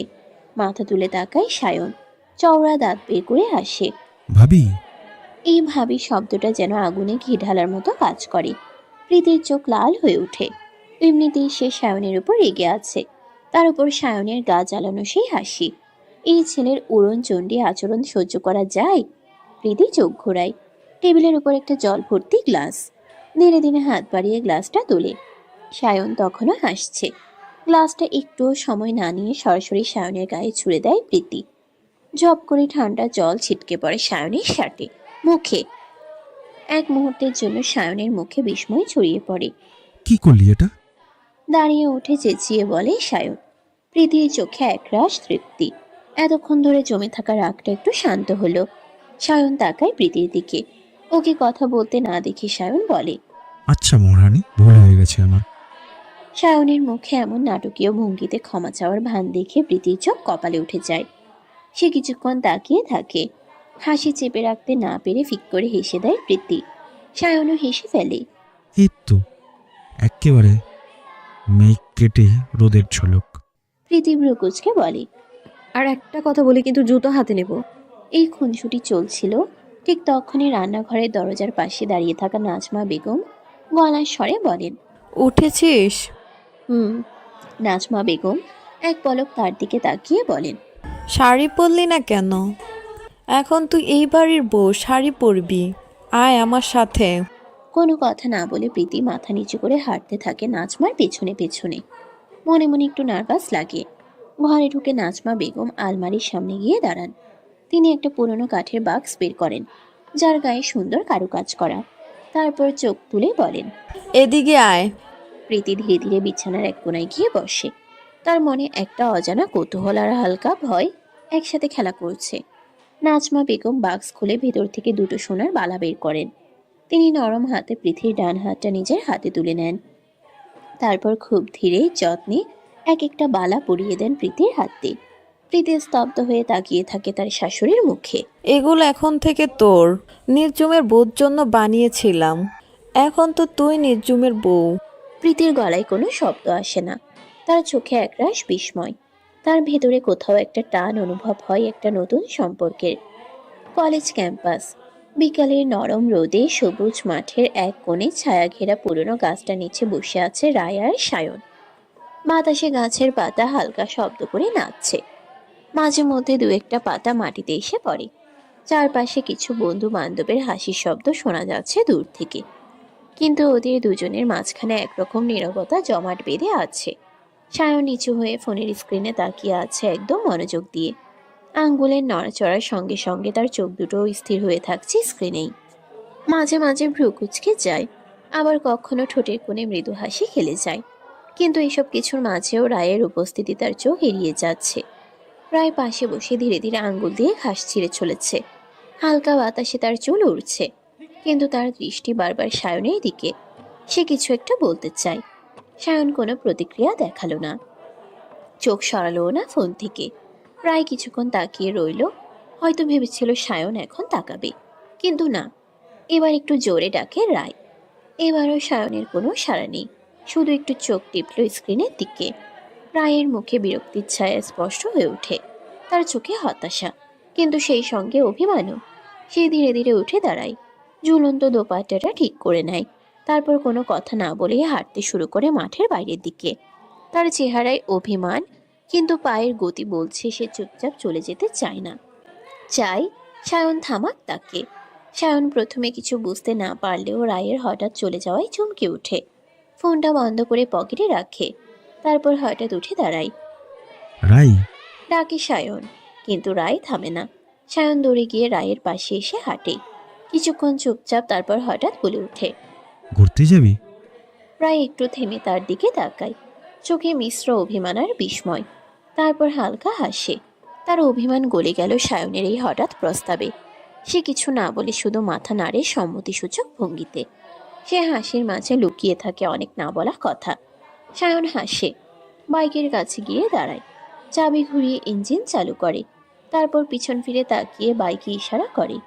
রায় ধীরে ধীরে গিয়ে বাইকের পেছনে উঠে বসে, তার হাত আলতো করে সায়নের কাঁধে গিয়ে স্পর্শ করে। সায়নের ঠোঁটে এক চিলতে হাসি ফুটে ওঠে। সে গিয়ার চেঞ্জ করে বাইক চালিয়ে দেয়। পেছনে পড়ে থাকে কলেজ মাঠ, ছায়া ঘেরা সেই গাছ। বাইক ছুটে চলে শহরের রাস্তা ধরে, আর রায়ের মুখে হাসি। কেটে গেছে কয়েক মাস। নির্জনদের বাড়িতে আর প্রীতির মা বাবা থাকে না, ওরা বদলি হয়েছে অন্য শহরে। প্রীতির সে কি কান্না! দুদিন প্রীতি কারোর সাথে ঠিক মতো কথা বলেনি, এই জন্য নাজমা নির্জনকে বলে প্রীতিকে নিয়ে যেতে। ওরা গিয়ে 1 সপ্তাহ থেকে আসে। 2 মাস হয়ে গেছে, নির্জনেরও ট্রান্সফার হয়েছে। নতুন জায়গায় হাসপাতাল, নতুন ডাক্তার, টিম, সবই বদলে গেছে। শুধু বদলায়নি নির্জনের সেই মধ্যাহ্নের এক টুকরো সময়। হাসপাতালের নিয়মিত ডিউটি, সবকিছু নতুন করে গুছিয়ে নিতে সময় লাগছিল। নতুন বাসার প্রতিটা কোণ এখনো পুরোপুরি আপন হয়ে ওঠেনি। এখান থেকে বাড়ি যেতে 2 ঘন্টাও বেশি সময় লাগে। নতুন বাসায় উঠতে সায়ন আর রায় এসেছিল সাহায্য করতে। ওরা দুজনে এখন চুটিয়ে প্রেম করছে। প্রীতি বসে আছে ড্রয়িং রুমের সোফায়, তার ডান হাতের সাদা ব্যান্ডেজ মোড়ানো। 2 দিন আগে রান্না করতে গিয়ে কাচের বোতলটা হাত ফসকে মেঝেতে পড়ে যায়, আর তাতেই কাচের টুকরো লেগে হেঁটে যায় তার হাতটা। ক্ষতটা একটু গভীর, তাই নির্জন নিজেই প্রতিদিন ড্রেসিং করে নিচ্ছে। হঠাৎ ঘর থেকে নির্জনের কণ্ঠ ভেসে এলো, একটু তাড়াহুড়ো মেশানো সুর। প্রীতি, ফাইলগুলো কোথায়? টেবিলে নেই। না। প্রীতি হেসে বলল, দেখেন, হাঁটতে হাঁটতে হয়তো ওরা কোথাও চলে গেছে। প্রীতির চঞ্চলতা আর দুষ্টুমি এখনো কমেনি। এখানে আসার পর থেকে প্রীতি মনমরা হয়ে থাকতো, এই জন্য নির্জন তাতে বাধা দেয় না। আগের মতো আর বিরক্তও হয় না, বরং মাঝে মাঝে প্রীতির সাথে সাই দেয়। রুমের ভেতরে নড়াচড়ার শব্দ হলো, কাগজের খসখস, ড্রয়ার টানাছেড়ার শব্দ। কিছুক্ষণ পর সে বের হয়ে এলো, এক হাতে ধরা নীল কভারের কিছু ফাইল, আর অন্য হাতে ছোট্ট একটা ফার্স্ট এড বক্স। চুপচাপ এসে সোফায় প্রীতির পাশে বসলো। প্রীতি হাতে ব্যথা পাওয়ার পর থেকে নির্জন রোজ দুপুরে আসে, ঠিক 20 মিনিটের জন্য। ফাঁকে হাসপাতাল থেকে একটা ব্রেক নেয়। ডান হাতে ব্যথার জন্য প্রীতি নিজের হাতে খেতে পারে না, এজন্য নির্জন প্রীতিকে খাইয়ে দেয়, আবার ফিরে যায়। আজও তাই। ফাইলগুলো টেবিলে রাখে, তারপর যত্ন করে ফার্স্ট এড বক্স খুলল। তুলো, অ্যান্টিসেপটিক, নতুন ব্যান্ডেজ, সবকিছু একে একে সাজিয়ে রাখলো টেবিলে। প্রীতির হাতটা নিজের হাতে তুলে নেয় সে, খুব যত্ন করে ব্যান্ডেজ খুলে দেখে। ব্যথা করছে? নির্জন জিজ্ঞেস করে। প্রীতি মাথা নাড়ে। তেমন না। অ্যান্টিসেপটিক লাগানোর সময় প্রীতি একটু মুখ কুচকালো, কিন্তু কিছু বলল না। তারপর তুলো ফেলে নতুন ব্যান্ডেজ দিয়ে ক্ষতটা মুড়িয়ে দিল যত্ন করে। নির্জন উঠে দাঁড়ালো, ঘড়ির দিকে তাকালো, 3টায় অপারেশন শিডিউল আছে। বেরিয়ে যাওয়ার আগে প্রীতির দিকে তাকালো নির্জন। কিছু লাগবে? প্রীতি কিছুক্ষণ ভেবে বলল, আসার সময় আইসক্রিম আনবেন। নির্জন হাসলো। আচ্ছা। ব্রেকফাস্ট সেরে বেরিয়ে যায় নির্জন, সেই হাসপাতালের উদ্দেশ্যে প্রতিদিনের মতো। প্রীতি এসে সোফায় বসে। পুরো বাসা নীরব, দেয়ালে ঝুলে থাকা ঘড়ির টিক টিক শব্দ ছাড়া আর কোনো শব্দ নেই। সে টিভি অন করে, তবে মনটা তেমন বসে না। অগোছালো ভাবেই চ্যানেল পাল্টাতে থাকে। হঠাৎ কলিং বেলের শব্দ ঘরের নিস্তব্ধতা ছেদ করে। প্রীতির হাত থেমে যায়, রিমোটটা কোলে রেখে সে চোখ বড় করে তাকায় দরজার দিকে। এই সময় আবার কে আসতে পারে? প্রিয়জন এখন হাসপাতালেই থাকার কথা, আর কোনো আত্মীয় স্বজন আসার কথা নেই। সন্দেহ ভরা চোখে প্রীতি ধীরে ধীরে উঠে দাঁড়ায়, দরজা খুলে তাকায়। প্রীতির চোখ বিস্ময়ে ছানা বড়া হয়ে যায়। তুই? সায়ন একগাল হেসে বলে। কেন, আমি আসতে পারি না নাকি? আর কোনো উত্তর না দিয়ে সায়ন ভিতরে চলে আসে, সরাসরি গিয়ে বসে পড়ে সোফায়। চোখ বন্ধ করে টান টান হয়ে পা ছড়িয়ে বলল। আমি কিন্তু তোকে দেখতে আসি নাই। প্রীতির ঠোঁটে হালকা হাসি খেলে যায়। তো তুই জানিস উনি এই টাইমে হসপিটালে থাকে, তাহলে এখন কেন এলি? সায়ন কপাল কুঁচকে বলল। বেশি বক বক করিস না তো, যা কিছু নিয়ে আয়। প্রীতি বিরক্ত হয়ে একবার তাকায়, কিন্তু কিছু বলে না। সে জানে এই ছেলেকে নিয়ে তর্ক করে লাভ নেই। সে ধীর পায়ে কিচেনের দিকে হাঁটা দেয়। কিছুক্ষণ পর কফির কাপ হাতে ফিরে আসে, সায়নের সামনে কাপটা এগিয়ে দেয়। সায়ন কফির কাপে একবার তাকিয়ে নেয়, তারপর প্রীতির হাতে চোখ পড়ে, ব্যান্ডেজ করা। সায়নের ভ্রু কুঁচকে ওঠে। তোর হাতে কি হয়েছে? কাজ লেগেছে, তেমন কিছু না। দেখে কাজ করবি না, এইভাবে হাত কেটে ফেলিস? সায়ন কফির শেষ চুমুকটা দিয়ে কাপটা টেবিলের উপর রাখলো, তারপর একগাল হেসে বলল। আলিশার বিয়ে ঠিক হয়েছে রে। প্রীতি অবাক হলো। কবে? আমাকে তো কেউ বলেনি। সায়ন কাজ জাগালো। আজকেই ফোন করে জানালো ওরা। দুজনেই কথা বলতে বলতে হারিয়ে যায় অতীতে। অনেকটা সময় কেটে যাওয়ার পর সায়ন ঘড়ির দিকে তাকায়। এখন উঠি, না হলে পরে দেরি হয়ে যাবে। প্রীতি তখন চোখ তুলে তাকায়। দাঁড়া, আমিও যাব তোর সাথে, একা একা ভালো না। আচ্ছা আয়। প্রীতি তাড়াতাড়ি উঠে নিজের ফোনটা খুঁজে নেয়। দ্রুত নির্জনকে ফোন করে, একবার দুইবার তিনবার, কোনো সাড়া নেই। ডিউটিতে আছে মনে হয়, এই জন্যই ফোন ধরছে না। সায়ন একবার তাকায়, তারপর বলে। তাহলে কি করবি, অপেক্ষা করবি? প্রীতি কিছুক্ষণ চুপ থাকে। না চল, বাড়িতে গিয়ে আবার ফোন দেব, এখন অপেক্ষা করলে যেতে যেতে দেরি হয়ে যাবে। সায়ন মাথা নাড়ে। চল তবে। প্রীতি দ্রুত তার ছোট্ট ব্যাগটা নেয়, দরজাটা লক করে, দুজনে একসাথে বেরিয়ে পড়ে।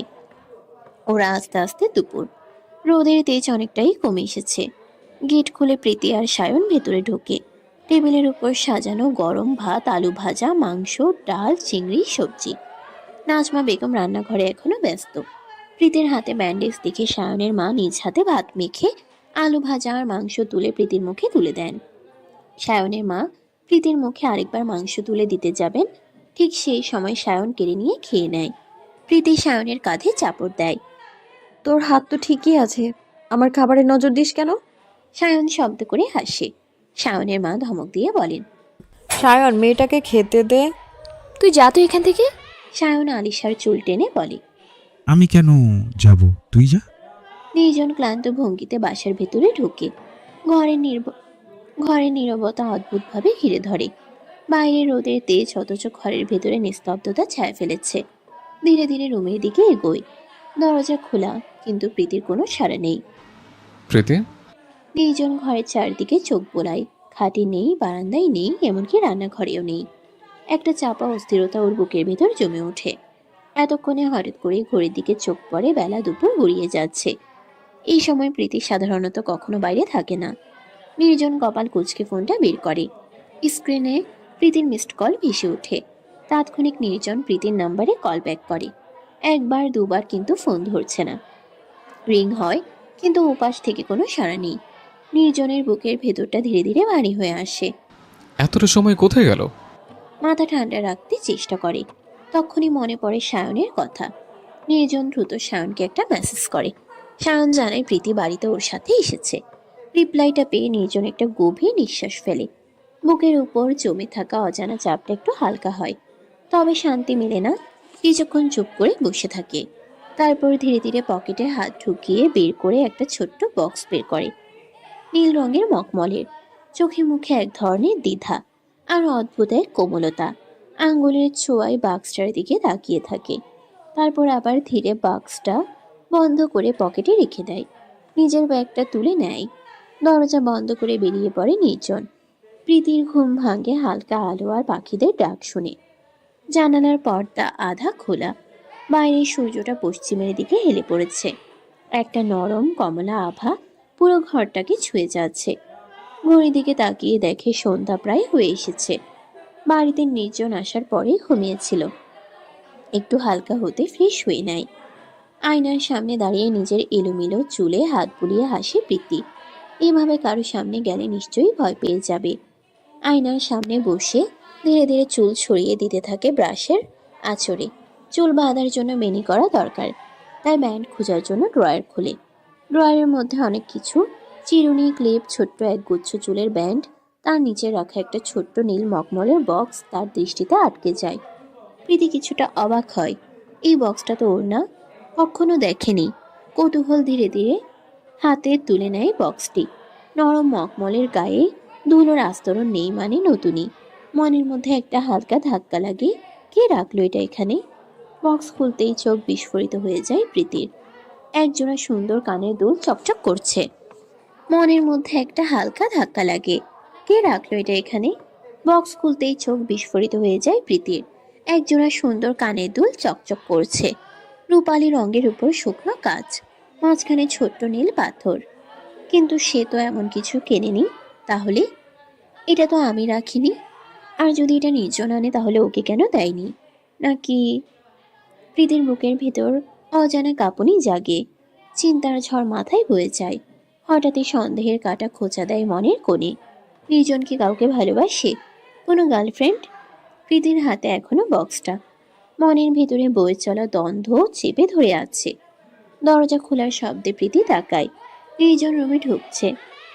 নির্জনের দিকে তাকিয়ে প্রীতি বলে, আপনার কি কোনো গার্লফ্রেন্ড আছে? নির্জন হঠাৎ থমকে দাঁড়ায়, কপালে ভাঁজ পড়ে। ভ্রুকুচকে তাকায় প্রীতির দিকে। প্রীতির গলা খানিকটা কাঁপছিল। আবার বলে, গার্লফ্রেন্ডের জন্য গিফটও কেনেন, বেশ তো। একটু জোর গলায়। নির্জনের দৃষ্টি ধীরে ধীরে পড়ে প্রীতির হাতে ধরা নীল মখমলের বক্সটার উপর। সেই চেনা বক্স, যা সে নিজেই কিনে এনেছিল আজকে। নির্জনের চোখ তীব্র হয়ে ওঠে, ঠোঁট আটসাট করে বলে ওঠে, ননসেন্স, এটা আমি তোমার জন্য কিনেছিলাম। সে আর কিছু বলে না। ভারী পায়ে শব্দ ফেলে দ্রুত বেরিয়ে যায় রুম থেকে। প্রীতি স্থির হয়ে বসে থাকে। ঠিক কিছুক্ষণ আগে একটা ঘূর্ণিঝড় বয়ে গেছে তার বুকের ভেতর দিয়ে। মুখটা ফ্যাকাশে, চোখে বিস্ময় আর অপরাধ বোধের ছাপ। একটু আগেই সে মানুষটাকে ভুল বুঝল। প্রশ্নের ছুরিতে না জেনে না বুঝে আঘাত করলো। কি করলো এটা প্রীতি? এক পাশে রাখা বক্সটা এখন লজ্জার বোঝা মনে হচ্ছে তার কাছে। সেই ছোট্ট উপহার, যা সে অন্য কারো ভেবে মনে মনে খোঁটা দিয়েছিল নির্জনকে। এখন সে কিভাবে নির্জনের সামনে যাবে? নিশুতি রাত, চারপাশ নিস্তব্ধ। রাতের খাবার শেষে সবাই ধীরে ধীরে নিজেদের রুমে সরে গেছে। পুরো বাড়িটা হঠাৎ করেই নিস্তব্ধ হয়ে গেছে। নিঃশব্দের মাঝে একটা চাপা অস্বস্তি বাতাসে ভাসছে। প্রীতি বিছানায় হেলান দিয়ে বসে আছে। চারপাশে অন্ধকার, শুধু টেবিল ল্যাম্পের মৃদু আলোটা ঘরের এক কোণে জুড়ে ছড়িয়ে আছে। প্রীতির পরনে গাঢ় নীল রঙের শাড়ি। আঁচলটা বারবার আঙ্গুলে পেঁচিয়ে ফেলছে সে অজান্তেই। চোখে মুখে একটা চাপা অস্থিরতা, একটা না বলা অভিমান। তার চোখ বারবার ঘরের কোণার টেবিলের দিকে চলে যাচ্ছে। সেখানে নির্জন বসে আছে, মাথা নিচু করে কিসব কাগজপত্রে চোখ রেখেছে। মাঝে মাঝে কলম দিয়ে কিছু লিখছে, কখনো বা দীর্ঘশ্বাস ফেলছে, কখনো ভ্রুকুচকে আবার পড়ছে। একবারও তাকায়নি প্রীতির দিকে, যেন সে ঘরেই নেই। প্রীতি ঠোঁট কামড়ে ধীরে ধীরে উঠে বসে, আমার আঁচলটা পেঁচিয়ে ধরে। সে কিছু বলতে চায়, নির্জনকে সরি বলতে চায়। তার গলা পর্যন্ত উঠে আসে কথা, কিন্তু ঠোঁট পর্যন্ত আসার আগেই থেমে যায়। নির্জনের নির্লিপ্ততা, তার এড়িয়ে চলা আচরণ কথাগুলোকে জমাট করে দিচ্ছে। পুরো সন্ধ্যা নির্জন তাকে তেমন একটা পাত্তা দেয়নি। খাবারের টেবিলে বসে সে পর্যন্ত একবারও চোখ তুলে তাকায়নি তার দিকে। প্রীতি ধীরে ধীরে মুখ ঘুরিয়ে আবার নির্জনের দিকে তাকায়। এখনো টেবিলে বসে ফাইল ঘাটছে। তার চোখের নিচে হালকা ক্লান্তির ছাপ, মুখে একরকম দৃঢ়তা। ঘরের দেয়ালে ঘড়ির টিকটিক শব্দ স্পষ্ট হয়ে ওঠে। বাতাসে এক চাপা নিঃসঙ্গতা ভেসে বেড়ায়। দুজন মানুষ এক ঘরে থেকেও দুই প্রান্তে দাঁড়িয়ে আছে। মাঝখানে শুধু নিঃশব্দ, অব্যক্ত কথা আর একরাশ জমে থাকা অভিমান। ঘর জুড়ে তখনও টেবিল ল্যাম্পের আলোটা জ্বলছে। নির্জন অনেকক্ষণ ধরে টেবিলের উপর ঝুঁকেছিল। ফাইলের পৃষ্ঠাগুলো নড়ছিল হালকা বাতাসে, কিন্তু তার মন ছিল অন্য কোথাও। হঠাৎ সে চেয়ার ঠেলে উঠে দাঁড়ালো। প্রীতি চমকে তাকায়, চোখ দুটো বিস্ময়ে বড় হয়ে গেছে নির্জনের হঠাৎ এমন আচরণে। নির্জন ধীর পায়ে প্রীতির দিকে এগিয়ে আসে, চোখে অদ্ভুত এক দৃষ্টি, কঠোর না নরমও না, একটা দ্বিধাগ্রস্ত অভিব্যক্তি। উঠে আসো। প্রীতি ধমকায়, তাকিয়ে থাকে তার চোখে। হঠাৎ কোথায়? উঠো, নেচে যাব। নির্জন আবার বলে। প্রীতি কোনো প্রশ্ন না করে ধীরে ধীরে উঠে দাঁড়ায়। বুকের ভেতরটা ধুকপুক করছে, অথচ সে জানে না কেন। নির্জন কি করতে চাইছে সেটা স্পষ্ট নয়, কিন্তু তার ভিতরে একটা কৌতূহল, এক চিলতে ভয়, সব একসাথে মিশে আছে। নির্জন একবারও পেছনে না তাকিয়ে দরজার দিকে এগিয়ে যায়। প্রীতি থমকে দাঁড়িয়ে থাকে এক মুহূর্ত, তারপর ধীরে ধীরে পিছু নেয়। সিঁড়ি বেয়ে নিচে নামছে তারা। রাতের নিস্তব্ধতা চারপাশে ছড়িয়ে, কেবল সিঁড়িতে পা রাখার হালকা শব্দ দুটো মানুষের উপস্থিতি জানান দিচ্ছে। প্রীতির চোখ বারবার নির্জনের পেছনের ছায়ায় আটকে যাচ্ছে। সে বুঝে উঠতে পারছে না নির্জন কি করতে চাইছে। ড্রয়িং রুমটা অন্ধকার, একদম নিস্তব্ধ, শুধু সিঁড়ির ধাপে প্রীতির পায়ের শব্দ। নিচে এসে সে থমকে দাঁড়ায়, চারপাশে কিছুই দেখা যাচ্ছে না। প্রীতি ভ্রুকুচকে পিছনে তাকায়। নির্জন কোথায় গেল? এখনো তো ঠিক পেছনেই ছিল। সে কি অন্যদিকে গেল? মনটা হঠাৎ অস্থির হয়ে ওঠে। কোথায় আপনি? নরম সরে ডাকে সে। ঠিক তখনই হঠাৎ একটা শব্দ হয়। চোখের পলক ফেলতেই চারপাশ আলোয় ভরে ওঠে। একসাথে ঘরের সব আলো জ্বলে ওঠে। হ্যাপি বার্থডে চুন্নি। সায়নের চিৎকারে পুরো ঘর কেঁপে ওঠে। প্রীতির চোখ কয়েক সেকেন্ড কিছুই ধরতে পারে না। আলোয় ভেসে উঠে এক একটা চেনা মুখ। সামনে দাঁড়িয়ে আছে সায়ন, আলিশা, সায়নের মা নাজমা বেগম। সবার মুখে প্রশস্ত হাসি, হাতে বেলুন, টেবিলে কেক। প্রীতির চোখ বিস্ময়ে বড় হয়ে যায়। মুখে কোনো কথা নেই, শুধু চোখ দুটো ফেটে পড়ার অপেক্ষায়। তার মনে নেই আজকের দিনটার কথা। এত কিছুর মধ্যে সে ভুলেই গিয়েছিল যে আজ তার জন্মদিন। প্রীতির চোখে তখন জল গড়িয়ে পড়ে, ঠোঁট কেঁপে ওঠে।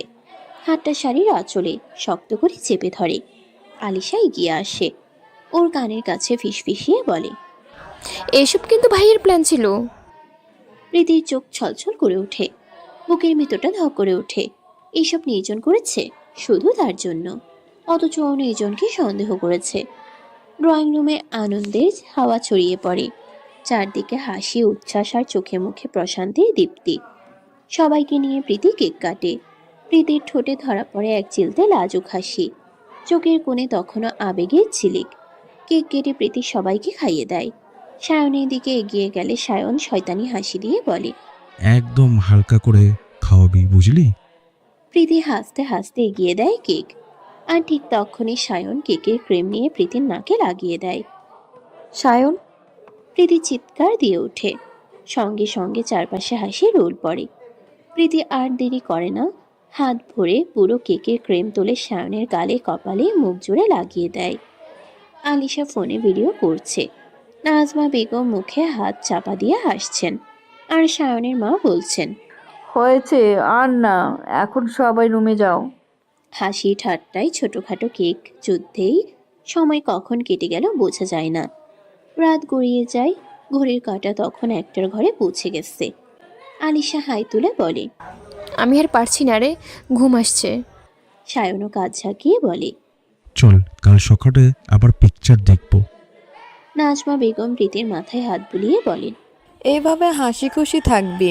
আজকে তোর মুখে যে হাসিটা দেখছি সেটা থাকুক সব সময়। প্রীতি হেসে মাথা নাড়ায়। এক এক করে সবাই ধীরে ধীরে নিজ নিজ রুমে সরে যায়। ড্রয়িং রুম আবার নিঃশব্দ হতে থাকে। রাতটা এক টুকরো স্বপ্ন হয়ে তার জীবনে ধরা দিয়েছে। প্রীতি রুমে ঢুকতেই হালকা হলুদ আলোটা তার মুখটা আলতোভাবে ছুঁয়ে যায়। নির্জন প্রীতির পেছন পেছন রুমে আসে।